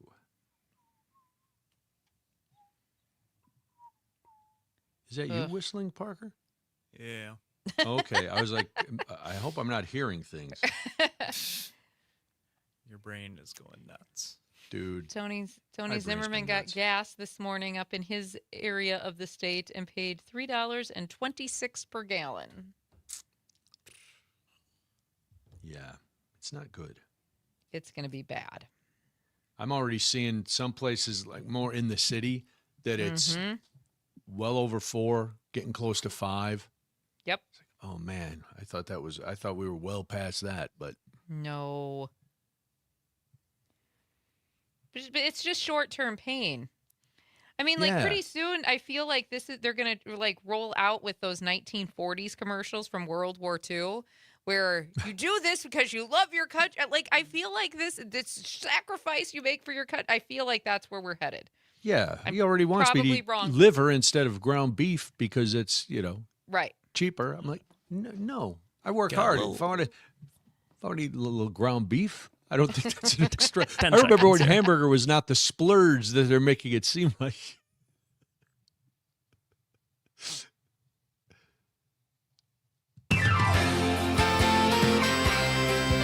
Wisconsin wakes up here. Back to Daybreak with Brian and Jamie.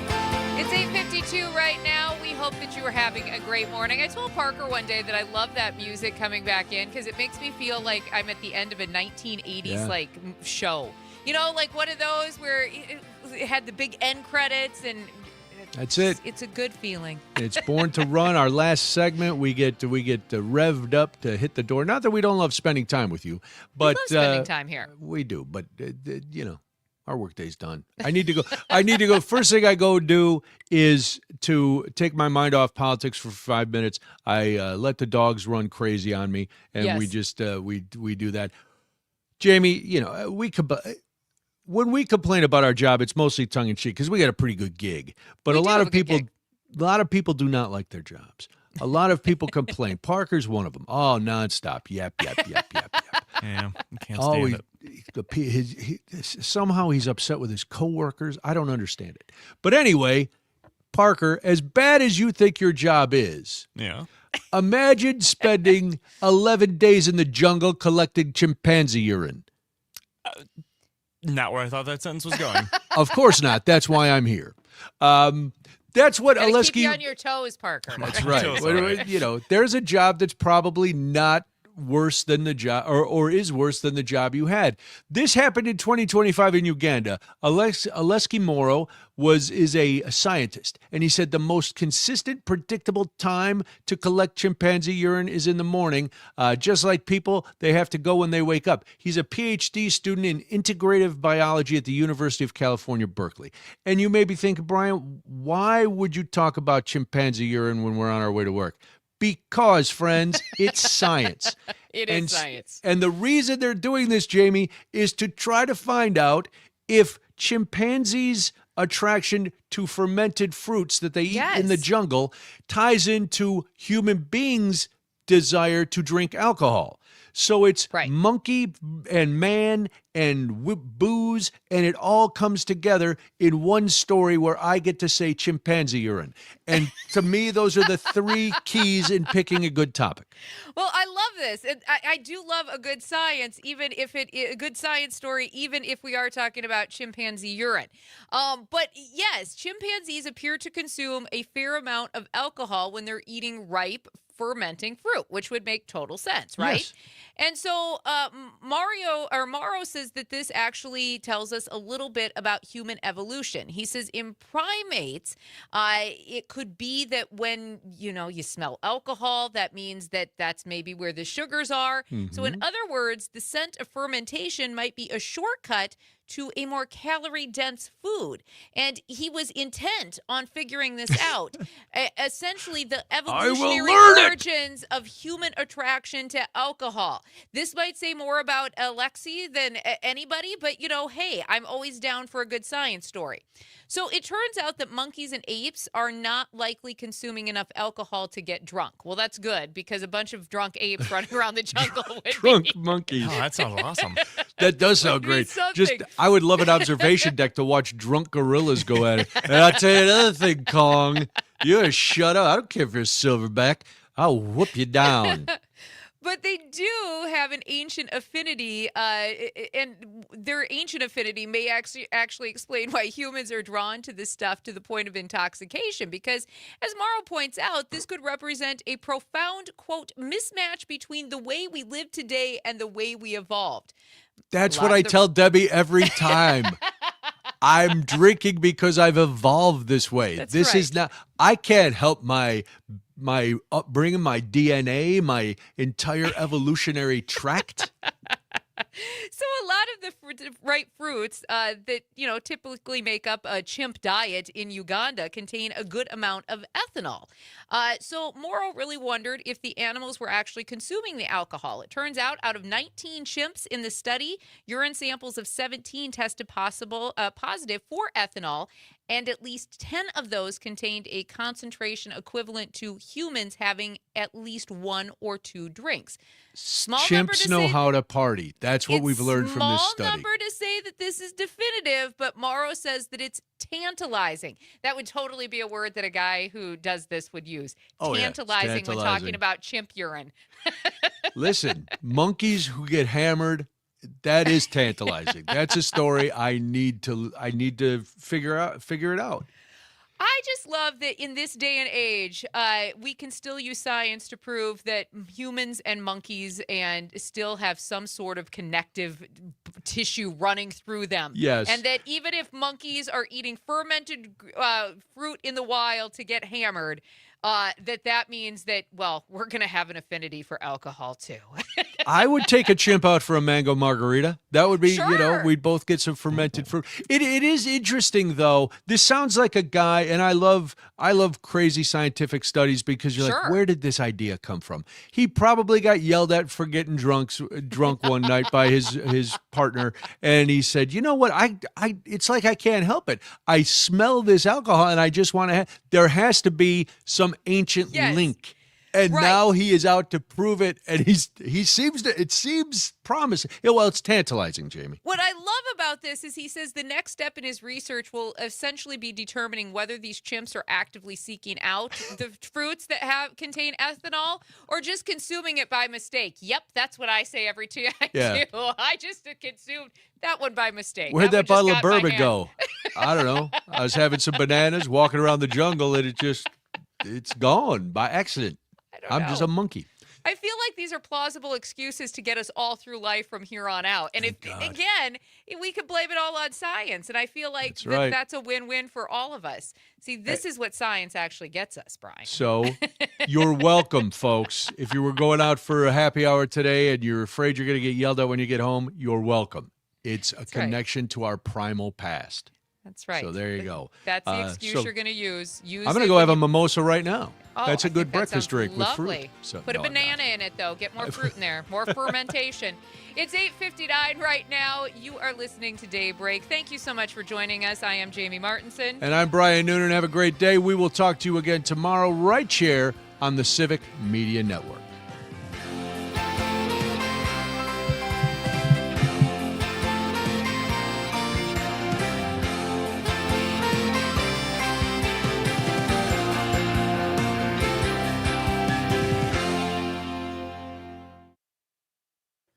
All right, live stream. Thanks for tuning in, and we will see you same time tomorrow. Have a good day.